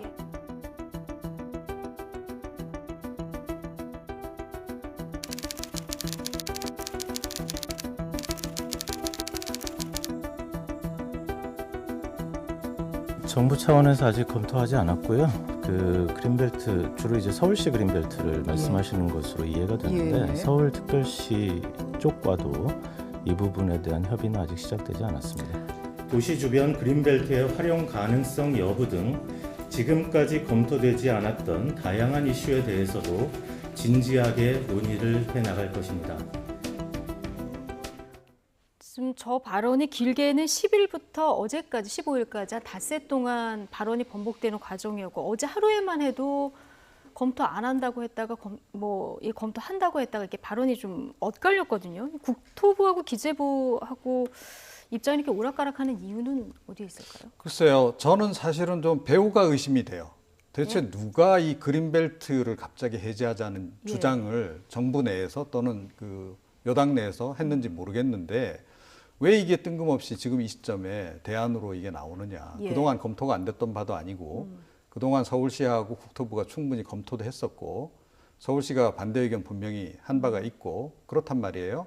국민 대다수의 의견도 그린벨트 해제하는 할 바에는 차라리 강남 재개발 허용하라라는 쪽입니다. 예. 그리고 하태경 의원 같은 경우에는 그럴 바에는 차라리 용산 기지 공원하지 말고 거기다가 공공 임대주택을 지어라. 이렇게 이야기를 했어요. 그러니까 서울 시내에 달리 공급할 수 있는 방법이 있다. 자연을 훼손하지 않고도, 환경을 훼손하지 않고도. 자, 지금 뭐 서울 시내 그린벨트가 많은 것도 아니고 비중이 높은 것도 예. 아니고 지금 그런 지점에서 볼 때 저는 이걸 누군가 지금 그 드라이브를 거는 사람이 있는 것 같은데 그 사람이 누군지를 좀 밝혀라. 예. 커밍아웃 해라. 이런 얘기를 좀 드리고 싶어요. 오히려. 예. 예. 이종훈 평론가 이제 개인적인 생각이시죠. 예, 그렇습니다. 예. 예. 그린벨트 해제 이 검토를 지금 결과적으로 종합해 보면 정부가 하고 있는 것 같긴 합니다. 서울 시내 그린벨트를 보면은 면적이 한 25% 정도 되나요? 근데 뭐 산지 이런 데 빼고 나면은 몇 군데 안 되기 때문에 여기 지역이 지금 들썩들썩 하기도 하고요. 어제 또 김현미 국토부 장관이 국방부 장관을 만나서 군 유휴지가 주택 공급 부지에 활용되는 거 아니냐 이런 추측까지 나오는 상황입니다. 이 그린벨트 해제 어떻게 보십니까? 해제 그린벨트 문제? 해제 원하십니까? 어떻게 생각하십니까? 이거는 이렇게 뭐- 물어보면 아마 대부분 다 예. 반대를 할 예. 거예요. 그린벨트를 해제하자고 얘기할 사람은 요 없을 사안만 것 두고 봤을 같아요. 때요. 예. 예. 근데 저렴한 주택을 공급하기 위해서 그린벨트 해제를 하는데 동의하십니까? 이렇게 물어보면 또 예. 답변은 다르게 나올 수 그렇죠. 있다는 문항에 생각이 따라서 듭니다. 답변이 달라지겠죠. 사실 이전 정부에서도 그린벨트 해제 문제가 끊임없이 나왔거든요. 예. 그러니까 수도권에 양질의 주택을 공급하기 위한 방법, 또 저렴한 가격에 어떤 형태든 간에 공급하기 위해서는 결국은 지대의 영향을 덜 받는 곳으로 갈 수밖에 없고 그러다 보니까 자꾸 그린벨트 쪽으로 눈길을 돌리고 있는 것 같아요. 이번 정부에서도 이게 지금 다시 재개발이나 이런 것들이 들어가게 되면 재개발은 기존의 땅값에 관한 문제, 그 기존의 가치를 인정하는 위에 또 지불을 올려야 하잖아요. 그게 분양되면 다시 또 로또가 되는 현상들이 반복되는 악순환을 우려하고 그게 또 일정하게 가격을 형성하면 그 주변 주택 가격에도 영향을 미치는 그런 문제들이 또 생겨나고 있기 때문에 그런 부분에 대한 고민에서 아마 그린벨트 문제들을 끊임없이 검토하는 것 같고요. 예. 오늘 뭐 보도 보니까 군 유유지가 뭐 태릉에 있는 골프장이니 뭐 이런 군 골프장 얘기도 좀 지금 언급이 구체적인 보도들이 나오더라고요. 예, 뭐 몇만 예. 가구를 공급할 수 있다 이런 얘기까지도 예. 나오고 있던데요. 여러 가지 선택지를 좀 올려놓고 저는 얘기했으면 좋겠고요. 그린벨트 해제에 관해서는 최후의 선택지가 되어야 한다고 하는데 대해서도 개인적으로는 저는 동의합니다. 그러니까 그걸 먼저 놓고 얘기하기보다는 그건 정말 최후의 선택지가 될 수 있도록 했으면 좋겠고 예. 그 외에 수도권 안에서라도 뭔가 공급할 수 있는 방안들을 찾을 수 있다고 하면 물론 너무 공급 정책에만 매달리는 것도 전 정답이 아니라고 생각하지만 예. 그런 방법들을 최선을 다해서 찾아보는 과정들이 일단 좀 있었으면 좋겠습니다. 최후의 수단이 돼야 된다. 네. 예. 알겠습니다. 오늘 두 분 말씀 여기까지 듣겠습니다. 김성환, 이종훈 두 분 시사평론가와 함께했습니다. 고맙습니다.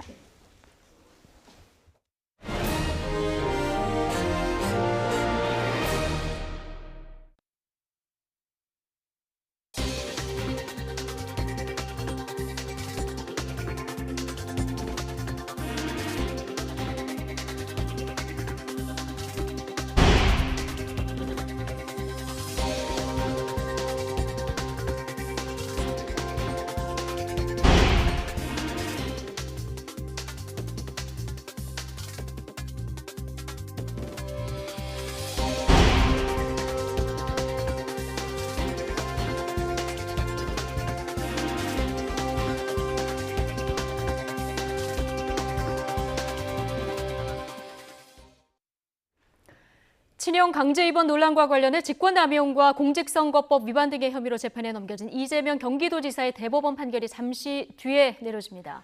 대법원 전원 합의체는 잠시 뒤인 오후 2시 대법정에서 이 지사 사건의 상고심 선고 공판을 엽니다. 앞서 1심은 이 지사에게 무죄를 선고했지만 항소심은 허위사실 공표 혐의를 유죄로 인정해서 당선 무효형인 벌금 300만 원을 선고했습니다. 오늘 이 지사가 출근길에 취재진을 만났는데요. 발언 내용 직접 들어보시죠. 국민 여러분 감사드립니다. 겸허하게 결과를 기다리고 또 제게 주어진 최후의 순간까지 우리 도정을 챙기는 데 최선을 다하도록 하겠습니다. 고맙습니다.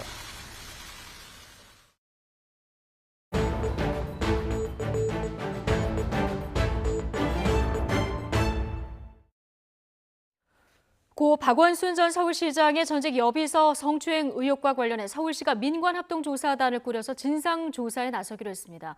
이런 가운데 박 전 시장이 피소 사실을 알게 된 경위를 놓고도 지금 진실 공방이 가열되고 있는데요. 취재 기자 연결해 보겠습니다. 구수본 기자. 네, 서울시청입니다. 네, 서울시가 어제 브리핑을 했는데요. 일단 민관합동조사단을 꾸리겠다 이렇게 밝혔어요. 네, 박 전 시장 연결식을 치른 지 이틀 만에 서울시가 공식 입장을 내놨습니다. 진상규명을 위해서 여성단체와 인권 전문가, 법률 전문가 등 외부 인사가 참여하는 민관합동조사단을 구성하겠다는 겁니다. 객관성과 공정성을 담보하기 위한 조치라는 설명이고요. 연장선상에서 조사단 구성과 운영 방식 등도 여성단체 등과 협의하겠다고 했습니다. 예. 자, 그런데 알맹이가 없다 이런 지적도 나오는 것 같은데요. 네, 그렇습니다. 사건에 책임이 적지 않은 서울시가 조사단을 꾸리는 게 맞느냐 이런 지적이 먼저 나옵니다. 주변에 성추행 피해를 말하고 도움을 요청했지만 시장이 그럴 사람이 아니라는 등 피해 호소가 묵살됐고 부서 이동 요청도 받아들여지지 않았다는 고소인 주장이 나온 상황이기 때문입니다. 조사단의 강제수사 권한이 없기 때문에 한계가 있을 수밖에 없다는 우려도 있습니다. 각종 의혹을 확인하려면 측근인 정무라인에 대한 조사가 필요한데 이들은 이미 박 전 시장 사망으로 당연 퇴직 처리된 상태입니다. 컴퓨터나 휴대전화를 조사할 권한도 없는 상황에서 이들을 면담 조사하기조차도 쉽지 않을 수 있다는 말이 나옵니다. 예. 지금 가장 큰 의혹은 박 전 시장이 피소 사실을 미리 알았느냐, 알았다면 어떤 경로를 통해서 알았느냐 이건데요. 정리를 한번 해볼까요? 네, 전직 비서가 경찰에 고소한 지난 8일 오후 4시 반부터 박 전 시장이 공관을 나선 다음 날 오전 10시 40분까지 그 사이에 누구를 통해서 또 어떤 내용을 접했는지가 핵심입니다. 임순영 젠더특보를 포함해서 서울시 정무라인 취재를 종합해 보면 고소장 접수 전인 8일 오후 3시쯤 임 젠더특보가 불미스러운 일이 있다는 제보가 있다고 박 전 시장에게 보고했습니다. 이후 밤 9시 반쯤 박 전 시장은 임 특보 등 측근 몇 명을 불러서 전직 비서와 나눈 문자 메시지가 문제될 수 있다고 말했는데요. 다만 자세한 언급은 하지 않았다고 합니다. 다음 날 오전 9시쯤 고한석 전 비서실장이 공관에서 1시간 정도 박 전 시장을 독대했고 약 30분 후 박 전 시장은 배낭을 메고 공관을 나섰습니다. 고 전 실장은 오후 1시 39분쯤 박 전 시장과 마지막으로 통화했다고 말했습니다. 네, 지금 시간별로 좀 정리를 해봤는데 그런데 측근들은 이 시간 동안 피소 사실을 몰랐다 지금 이렇게 얘기하고 있는 거죠? 네, 박 전 시장에게 제일 먼저 보고한 임순영 젠더특보도 어떤 내용인지는 전혀 몰랐다는 입장입니다. 밤에 열렸던 회의 때 박 전 시장이 피소 사실을 알고 있었는지는 모르겠다면서 어딘가 다른 경로를 통해서 보고가 들어간 것 같다고 말했습니다. 고한석 전 비서실장도 공관에 찾아가기 전까지 임순영 특보가 전날 보고한 사실을 몰랐다고 밝혔는데요. 하지만 고소하기도 전에 제보를 받은 점, 또 심야 대책회의까지 열었던 점 등을 볼 때 과연 피소 사실을 몰랐겠느냐 하는 의문이 남습니다. 예, 결국은 이 의혹을 다 밝히려고 하면 수사가 필요하다는 얘기가 되겠군요. 그렇습니다. 당장 고한석 전 비서실장이 어제 참고인 신분으로 경찰에 출석해서 3시간 정도 조사를 받았습니다.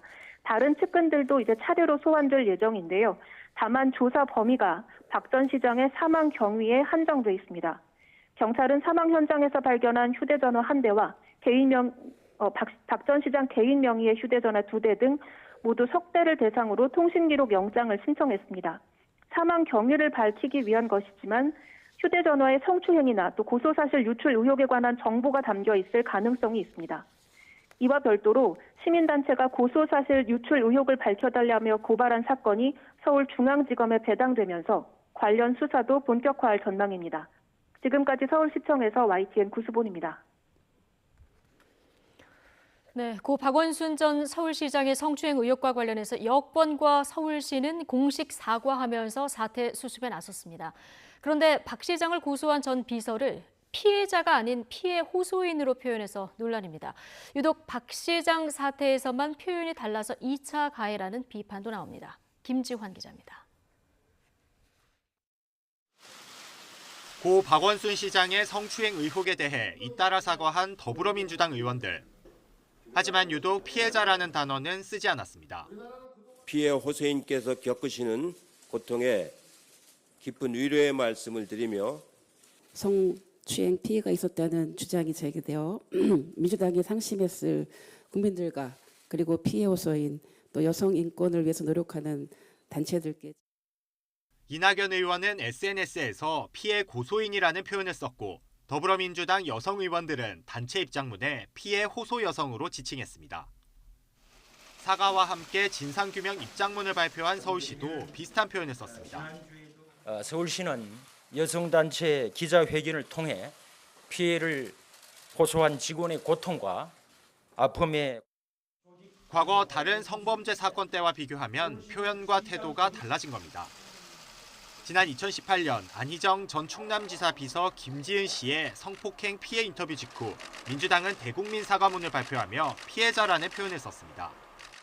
당 대표로서 피해자와 국민 여러분께 사과의 말씀을 드립니다.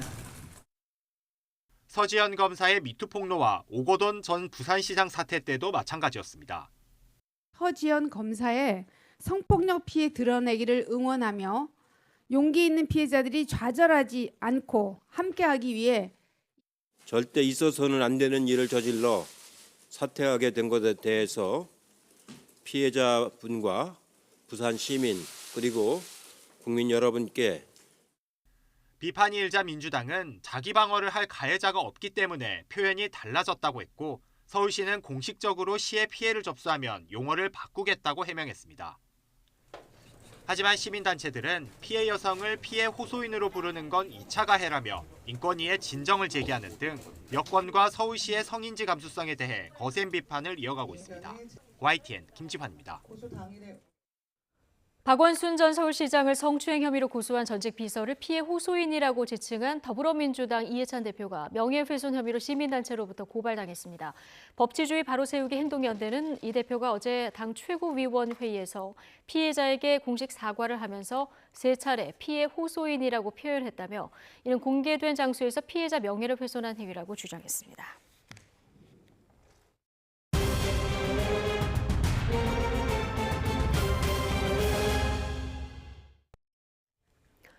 네, 해외 유입 증가 영향으로 어제 하루 코로나19 감염 환자가 61명 늘었습니다.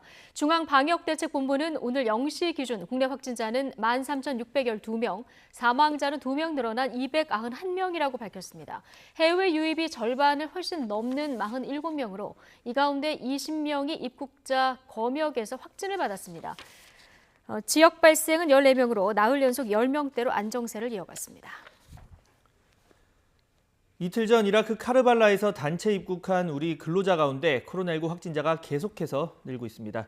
윤태호 중앙재난안전대책본부 방역총괄반장은 오늘 0시 기준 신규 해외 유입 확진자 47명 가운데 20여 명이 이라크에서 온 우리 근로자라고 밝혔습니다. 검역 과정에서 14명이 확진된 데 이어 무증상 상태로 자가격리에 들어갔던 사람 가운데 20여 명이 추가 확진된 건데 입국 사흘 내 진단검사 원칙에 따라 현재 검사가 계속되고 있어서 확진자 수는 더 늘 것으로 보입니다. 젊으면 코로나19에 걸리지 않거나 걸리더라도 증상이 약할 것이란 생각에 거리 두기를 소홀히 하는 경우가 늘고 있습니다. 하지만 일단 걸리고 나면 젊은이 3명 가운데 1명꼴로 중증 환자가 될 위험이 있다는 연구 결과가 나왔습니다. 다만 담배를 피우지 않는다면 위험은 절반으로 줄었습니다. 최소라 기자가 보도합니다. 코로나19 환자를 불러놓고 누가 먼저 감염되는지 내기를 하는 코로나 파티입니다. 주로 20대 대학생이나 30대 직장인 등 젊은 층이 파티에 참가합니다.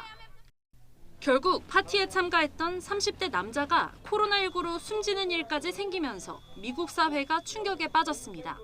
We had seen over the last few weeks parties going on in the county or throughout the city and the county in several locations where students or kids would come in with known positives. 실제로도 젊은이도 결코 코로나19 위험의 예외가 아니라는 연구 결과가 속속 나오고 있습니다. 미국 연구진이 청년 8천여 명을 대상으로 코로나19에 대한 취약성을 살펴봤습니다. 연구 결과 청년 3명 가운데 1명꼴로 코로나19에 감염되면 중증 환자가 될 위험성이 있는 것으로 나타났습니다. 인종별로 따지면 백인 청년이 35%로 가장 높았고 흑인과 중남미계가 뒤를 이었습니다. 상대적으로 아시아계 청년은 18%로 가장 낮았습니다. 하지만 인종에 관계없이 담배를 피우지 않으면 중증 환자가 될 위험이 절반으로 떨어졌습니다. 바이러스나 이런 것들이 들러붙어서 염증을 일으키고 그로 인한 분비물 같은 게 생겼을 때 이것들을 몸 바깥으로 배출해내는 그런 능력이 떨어지게 되거든요. 그래서 아주 중증의 폐렴이 발생을 하고 치료에 잘 반응하지 않는 그런. 젊은 층이 즐겨 찾는 전자담배도 일반 담배와 마찬가지로 중증 환자가 될 위험을 높인 것으로 나타났습니다. 전문가들은 젊은이라 할지라도 마스크 착용 등 방역 수칙을 철저히 지키고 나이, 성별, 인종과 관계없이 담배를 끊는 것이 코로나19 위험을 줄이는 길이라고 조언합니다. YTN 사이언스 최소로입니다. 박능우 중앙재난안전대책본부 1차장은 오늘 중대본 회의에서 코로나19 감염을 최소화하는 마스크의 위력을 역학조사 사례로 소개했습니다. 광주에서는 코로나19 확진자가 일행 3명과 1시간 이상 같은 승용차를 타고 이동했지만 모두 마스크를 꼼꼼히 착용해서 추가 감염이 없었습니다. 수원의 한 교회에서는 확진자 3명이 여러 번에 걸쳐 교회를 방문했지만 교회의 강력한 마스크 조치로 9천여 명의 교인 중 추가 감염자가 1명도 나오지 않았습니다. 박능우 1차장은 마스크 한 장이 자신과 가족의 건강을 보호한다는 것을 보여준 사례라고 평가했습니다. 한국은행 금융통화위원회가 기준금리를 동결했습니다. 한국은행 금융통화위는 오늘 정례 회의를 열고 현재 연 0.5%인 기준금리를 그대로 유지하기로 했습니다. 상대적으로 안정적인 금융시장과 과열 상태인 부동산 등 자산시장을 고려할 때 추가 인하 필요성이 크지 않다고 판단한 것으로 보입니다. 다만 한국은행 금융통화위원회는 우리나라 올해 경제 성장률이 당초 전망보다 더 낮아질 것으로 예상했습니다. 금통위는 기준금리를 연 0.5%로 동결한 직후 낸 통화정책 방향 자료에서 올해 국내 총생산 GDP 성장률은 지난 5월 전망치 마이너스 0.2%보다 더 내려갈 것으로 보인다고 밝혔습니다. 한국은행은 고용이 부진했고 소비와 수출 회복도 애초 전망보다 더딜 것이라고 내다봤습니다. 코로나19 재확산 국면 속에 백악관 인사들이 경제 정상화 속도 조절을 요구하는 앤서니 파우치 미 국립알레르기 전염병 연구소 소장을 집중 공격하고 있습니다.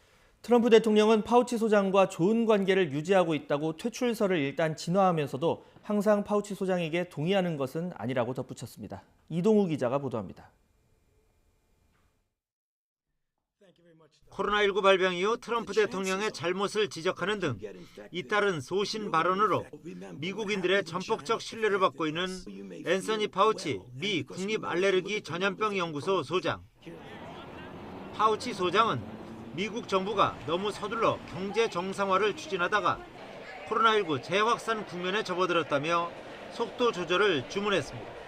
I would think we need to get the states pausing in their opening process. Looking at what did not work well and try to mitigate that. 또 트럼프 대통령이 대학들에게 가을 학기 대면 수업을 종용하는 상황에도 우려를 표명하는 등 소신 발언을 이어가자 백악관 인사들이 그에 대한 집중 공격에 나섰습니다. 코로나19 재확산 국면에서 파우치 소장의 소신 행보가 부담으로 작용하기 때문입니다. 피터 나바로 백악관 무역제조업 정책국장은 자신과 소통한 모든 사안에서 파우치 소장이 잘못했다고 비난했습니다. 또 미국 내 코로나19 사망률이 줄고 있어 경제 정상화에 문제가 없다고 강조했습니다. 댄 스커비너 백악관 디지털 전략 선임 보좌관은 파우치 소장의 모습을 한 수도꼭지에서 무기한 봉쇄 등의 문구가 쏟아져 나오는 풍자 만화를 페이스북에 올렸습니다. 경제 정상화에 부정적인 파우치 소장을 간접적으로 조롱한 것입니다. 급기야 트럼프 대통령이 파우치 소장을 사실상 퇴출시켰다는 언론 보도까지 나오자 트럼프는 직접 진화에 나서면서도 여운을 남겼습니다. Well, I have a very good relationship with Dr. Fauci. I've had for a long time, right from the beginning. I find him to be a very nice person. I don't always agree with him. 이런 가운데 반트럼프 성향 보수 진영에서는 트럼프를 믿을 것인지 파우치 소장을 믿을 것인지 묻는 동영상 광고까지 내놓았습니다. 트럼프 대통령에게 눈엣 가시 같은 존재인 파우치 소장이지만 미 의회에서 50년 넘게 초당적 지지를 받고 국민 신뢰도 두터운 그를 해임하는 것은 쉽지 않아 보입니다. YTN 이동호입니다.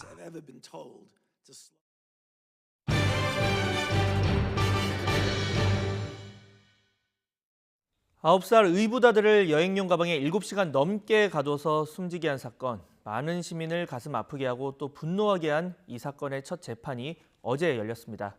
피고인은 아이를 죽이려는 의도는 없었다고 고의성을 강하게 부인했습니다. 재판을 직접 보고 온 취재기자 연결해서 자세한 내용 알아보겠습니다. 이문석 기자. 네, 충청 취재본부입니다.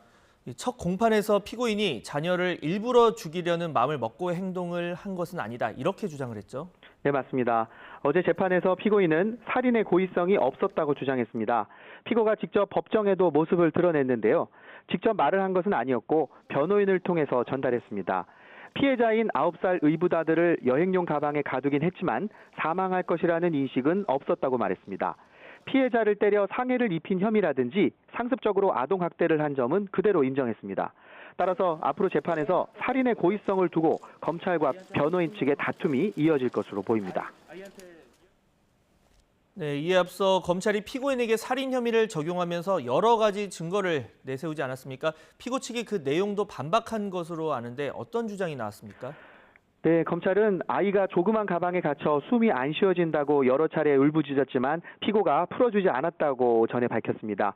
오히려 가방 안에 헤어드라이어로 바람을 넣었고 아이가 든 가방 위로 올라가 여러 차례 뛰기까지 했다고 말했습니다. 또 피해자의 움직임이 줄었는데도 방치한 점 등을 볼 때 고의적인 살인이라고 결론 내렸습니다. 피고인은 아이를 가방 안에 가두고 7시간 동안 풀어주지 않은 점은 문제 삼지 않았습니다. 하지만 살인의 고의성으로 검찰이 밝힌 공소 내용을 일부 반박하기도 했습니다. 가방 위에 올라간 사실은 있지만 두 발이 가방에서 떨어질 정도로 뛴 적은 없다고 말했습니다. 드라이어기로 가방 안에 바람을 불어넣었다는 공소 내용에 대해서도 가방 틈으로 피해자 손이 나와서 다시 넣게 하려고 손에 드라이어로 바람을 쐰 게 전부였다고 해명했습니다. 네, 그렇군요. 그런데 이 숨진 피해자의 친동생 역시 피고에게 학대를 당했다, 이 같은 사실도 드러났다고요? 네, 그렇습니다. 어제 재판을 시작하면서 검찰이 피해자의 혐의를 정리했는데요. 거기서 피해자의 친동생 역시 함께 학대를 당했다는 내용이 포함돼 있었습니다. 피해자보다 2살 아래로 지난해 친엄마에게 보내진 것으로 전해졌습니다. 대한아동학대방지협회는 조사 결과 친동생 역시 수차례 신체적 학대와 정서적 학대를 당한 사실이 확인됐다고 밝혔습니다. 공혜정 대표의 말을 직접 들어보겠습니다. 아이가 그 당시 어렸었고 또 지금은 너무 그 트라우마가 심해서 기억하기 싫다라고 할 정도라고 합니다. 그런데 이제 그 맞아서 새끼발가락에 멍이 들었다는 것 또렷이 기억을 하고 있고요. 또 이제 여러 차례 수차례 폭행을 당했다라고도 증언을 하고 있고. 네, 또 한 번은 나무로 된 매를 피했는데 벽에 구멍이 날 정도로 매를 휘두른 강도가 셌다고도 말했습니다. 협회 측은 피해자의 동생 역시 6개월간 가해자와 함께 살면서 체벌과 학대를 당했지만 작년에 친모한테 보내져 살아남을 수 있었다고 말했습니다. 피고를 엄벌하기 위해서라도 피해자 동생에 대한 아동학대를 검찰에서 철저히 수사해 함께 기소해달라면서 대전지검 천안지청에 고발장도 접수했습니다. 지금까지 충청 취재본부에서 YTN 이문석입니다.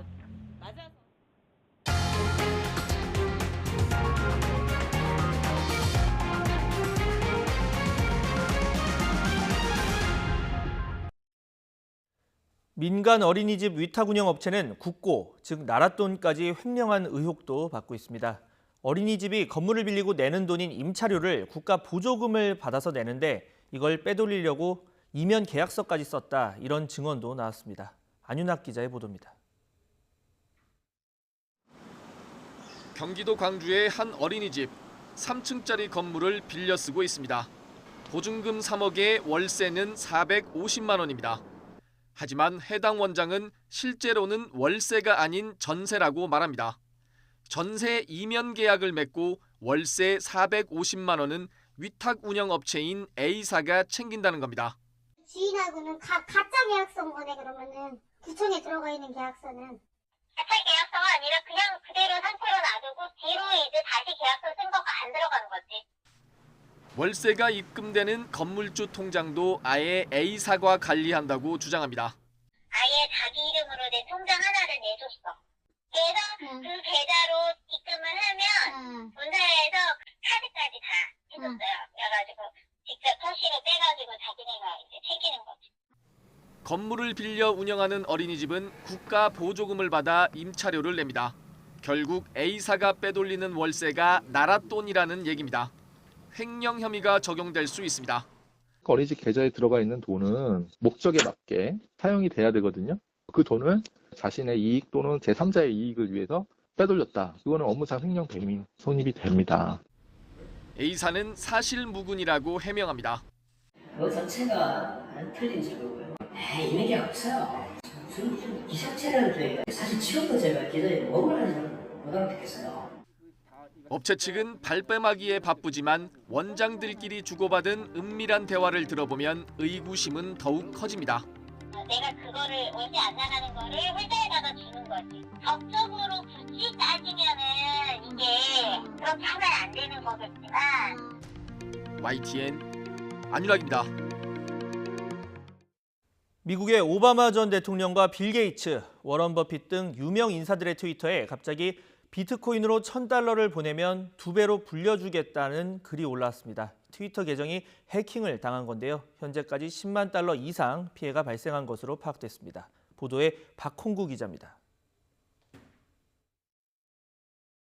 버락 오바마 전 대통령의 트위터 계정입니다. 30분 안에 $1,000, 우리 돈 약 120만 원을 비트코인으로 보내면 돈을 2배로 돌려주겠다는 글이 올라와 있습니다.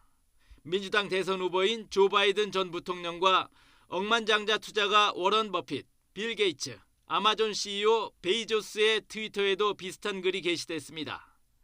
대부분 곧바로 삭제됐으나 전기차 업체 테슬라의 CEO 일론 머스크의 계정에는 3차례나 똑같은 글이 올라오기도 했습니다. 모두 해킹당한 것입니다. 해커들이 올린 비트코인 주소로는 이미 $10만 이상의 비트코인이 송금된 사실이 확인됐지만 계정 주인들이 대부분 팔로우가 수천만 명에 달해 피해는 더 커질 수 있습니다. AP통신은 이처럼 유명 인사들의 트위터 계정이 동시에 해킹당한 것은 처음이라며 비트코인 사기꾼들의 해킹이 분명하다고 보도했습니다. 미국 언론들은 이번 해킹을 계기로 트위터의 취약한 보안이 확인됐다며 트럼프 대통령 등 트위터를 애용하는 정치인들의 계정이 공격을 받았더라면 더 엄청난 결과를 가져왔을 것이라고 경고했습니다. 미국 정보기술 전문 매체 마셔블도 이번 해커들이 노린 것은 단지 비트코인이었다며 전 세계로서는 운이 좋은 셈이라고 전했습니다. 트위터 측은 해킹 사건의 진상을 조사하고 있다고 밝혔지만 주가는 장외에서 2.3% 하락한 것으로 나타났습니다. YTN 박홍구입니다. 시중은행의 주택담보대출 금리가 사상 최초로 1%대로 떨어졌습니다. 저금리 기조가 이어지고 있기 때문인데요. 자, 그렇다면 주택담보대출을 받을 때 고정금리가 유리할까요? 아니면 변동금리를 택하는 것이 좋을까요? 정리된 그래픽 함께 보시겠습니다. 네, 먼저 시중은행의 금리 상황부터 살펴보죠. KB국민은행과 우리은행, 농협은행은 변동금리형 주택담보대출 금리를 오늘부터 최대 0.18%포인트 낮추기로 했습니다.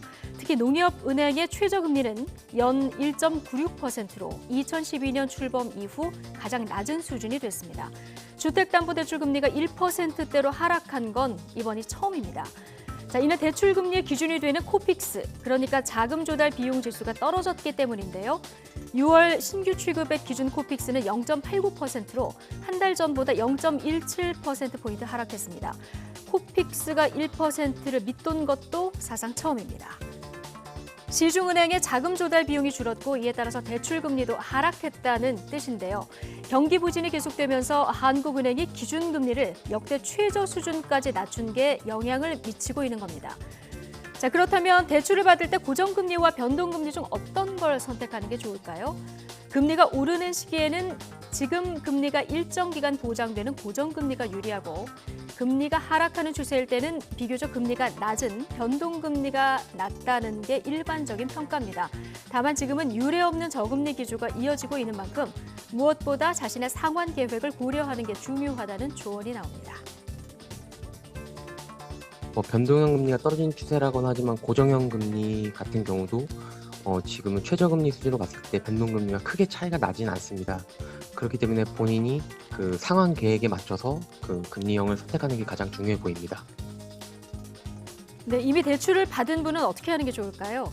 대출을 중도 상환할 때는 조기 상환 수수료라는 것이 붙죠. 낮은 금리의 대출로 갈아타더라도 자칫 더 큰 비용을 내게 될 수 있는 만큼 꼼꼼한 계산에 따른 결정을 해야 예기치 못한 손해를 피할 수 있습니다.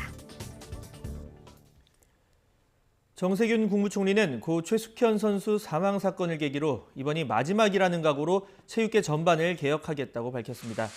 정 총리는 정부 서울청사에서 국정현안 점검 조정회의를 주재하고 고 최숙현 선수의 사망 사건으로 인해서 전 국민이 공분과 안타까움을 느끼고 있다고 말했습니다. 또 가혹행위 자체도 충격이지만 국민이 가장 분노하는 부분은 최 선수의 신고에도 불구하고 4개월 동안 어떤 기관에서도 책임 있는 구제 조치가 없었다는 사실이라고 덧붙였습니다.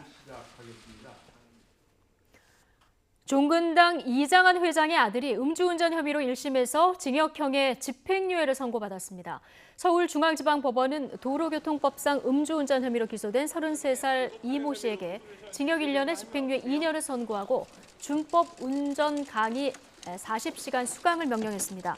재판부는 이 씨가 과거 음주운전으로 처벌받고도 또 음주운전을 했고 혈중 알코올 농도가 낮지 않아 죄책이 가볍지 않지만 범행이 교통사고로 이어지지 않은 점 등을 고려했다고 설명했습니다. 이 사건과 별도로 이 씨는 여성 3명과 성관계를 하면서 동의 없이 신체 부위를 촬영한 뒤 영상을 SNS에 올린 혐의로 최근 재판에 넘겨졌습니다. 뉴스앤이슈 60초 뒤 이어집니다. 페라민 Q 땀도 안 흘리고 내일 꿀잠 자요. 활기차 보여. 그치? 얼굴이 안 빨개서 사진도 잘 나오네. 갱년기가 달라지죠? 페라민 Q. 11년 연속 판매 1위. 땡큐 페라민 Q. 상품이 아닌 식품을 판매한다는 건 내내의 바른 생각을 바르게 옮기는 것. 맛있게 만들어서 많은 분들께 드린다는 내내의 당연한 생각. 화재의 소크윙, 이번엔 콤보로. 신용 때문에 중고차 구입이 어려우십니까? 신용에 관계없이 중고차 살 땐 1688-7373. 현금 한 푼 없이 중고차 살 때도 1688-7373. 리드카 1688-7373. 신용을 지키지 않는 사람들로 빛을 잃어가는 우리의 사회. 고려 신용정보가 밝히겠습니다. 당신의 희망찬 미래를 위해 고려 신용정보. 네, 삼복 더위의 시작을 알리듯 초복인 오늘 찜통 더위가 기승입니다. 지금 서울의 불쾌지수는 일반인 대부분이 더위로 불쾌감을 느낀다는 수준을 보이고 있고요. 기온도 어제보다 3도가량이 높은 28도까지 올랐습니다. 앞으로 서울은 30도, 대구 29도까지 오르며 더 더워지겠습니다. 볕이 강한 오후 2시부터 5시 사이 불필요한 야외 활동은 자제하시는 게 좋겠습니다. 오늘 더위 속에 오후 늦게 내륙 일부 지역에는 요란한 소나기가 지나겠습니다. 소나기의 양은 경기 동부와 영서, 충북 북부와 남부 일부 내륙에 5에서 60mm가 되겠고 천둥과 번개를 동반한 시간당 30mm 이상의 강한 비가 쏟아지는 곳도 있겠습니다. 시설물 관리와 안전사고에 주의하시기 바랍니다. 낮 동안 전국이 푹푹 찌겠습니다. 서울과 춘천 30도, 대전과 광주 29도로 어제보다 2도에서 7도가량 높겠습니다. 제헌절인 내일도 무더위 속에 서울 등 내륙 곳곳에는 요란한 소나기가 지나겠고요. 주말에는 서울 낮 기온이 31도까지 치솟는 등 내륙의 무더위가 절정에 달하겠습니다. 휴일부터 다음 주 후반까지는 장마전선이 남북을 오르내리며 전국에 장맛비를 뿌리겠습니다. 구름 사이로 볕이 강하게 내리쬐면서 자외선이 비상입니다. 볕에 그대로 노출 시 단시간에 피부에 붉은 반점이 생길 수 있으니까요. 자외선 차단제는 수시로 덧발라주시면 좋겠습니다. 지금까지 청계천에서 YTN 박현실입니다. 7월 16일 목요일 뉴스의 뉴스 마치겠습니다. 잠시 뒤 더 뉴스가 이어집니다. 시청해주신 여러분 감사합니다.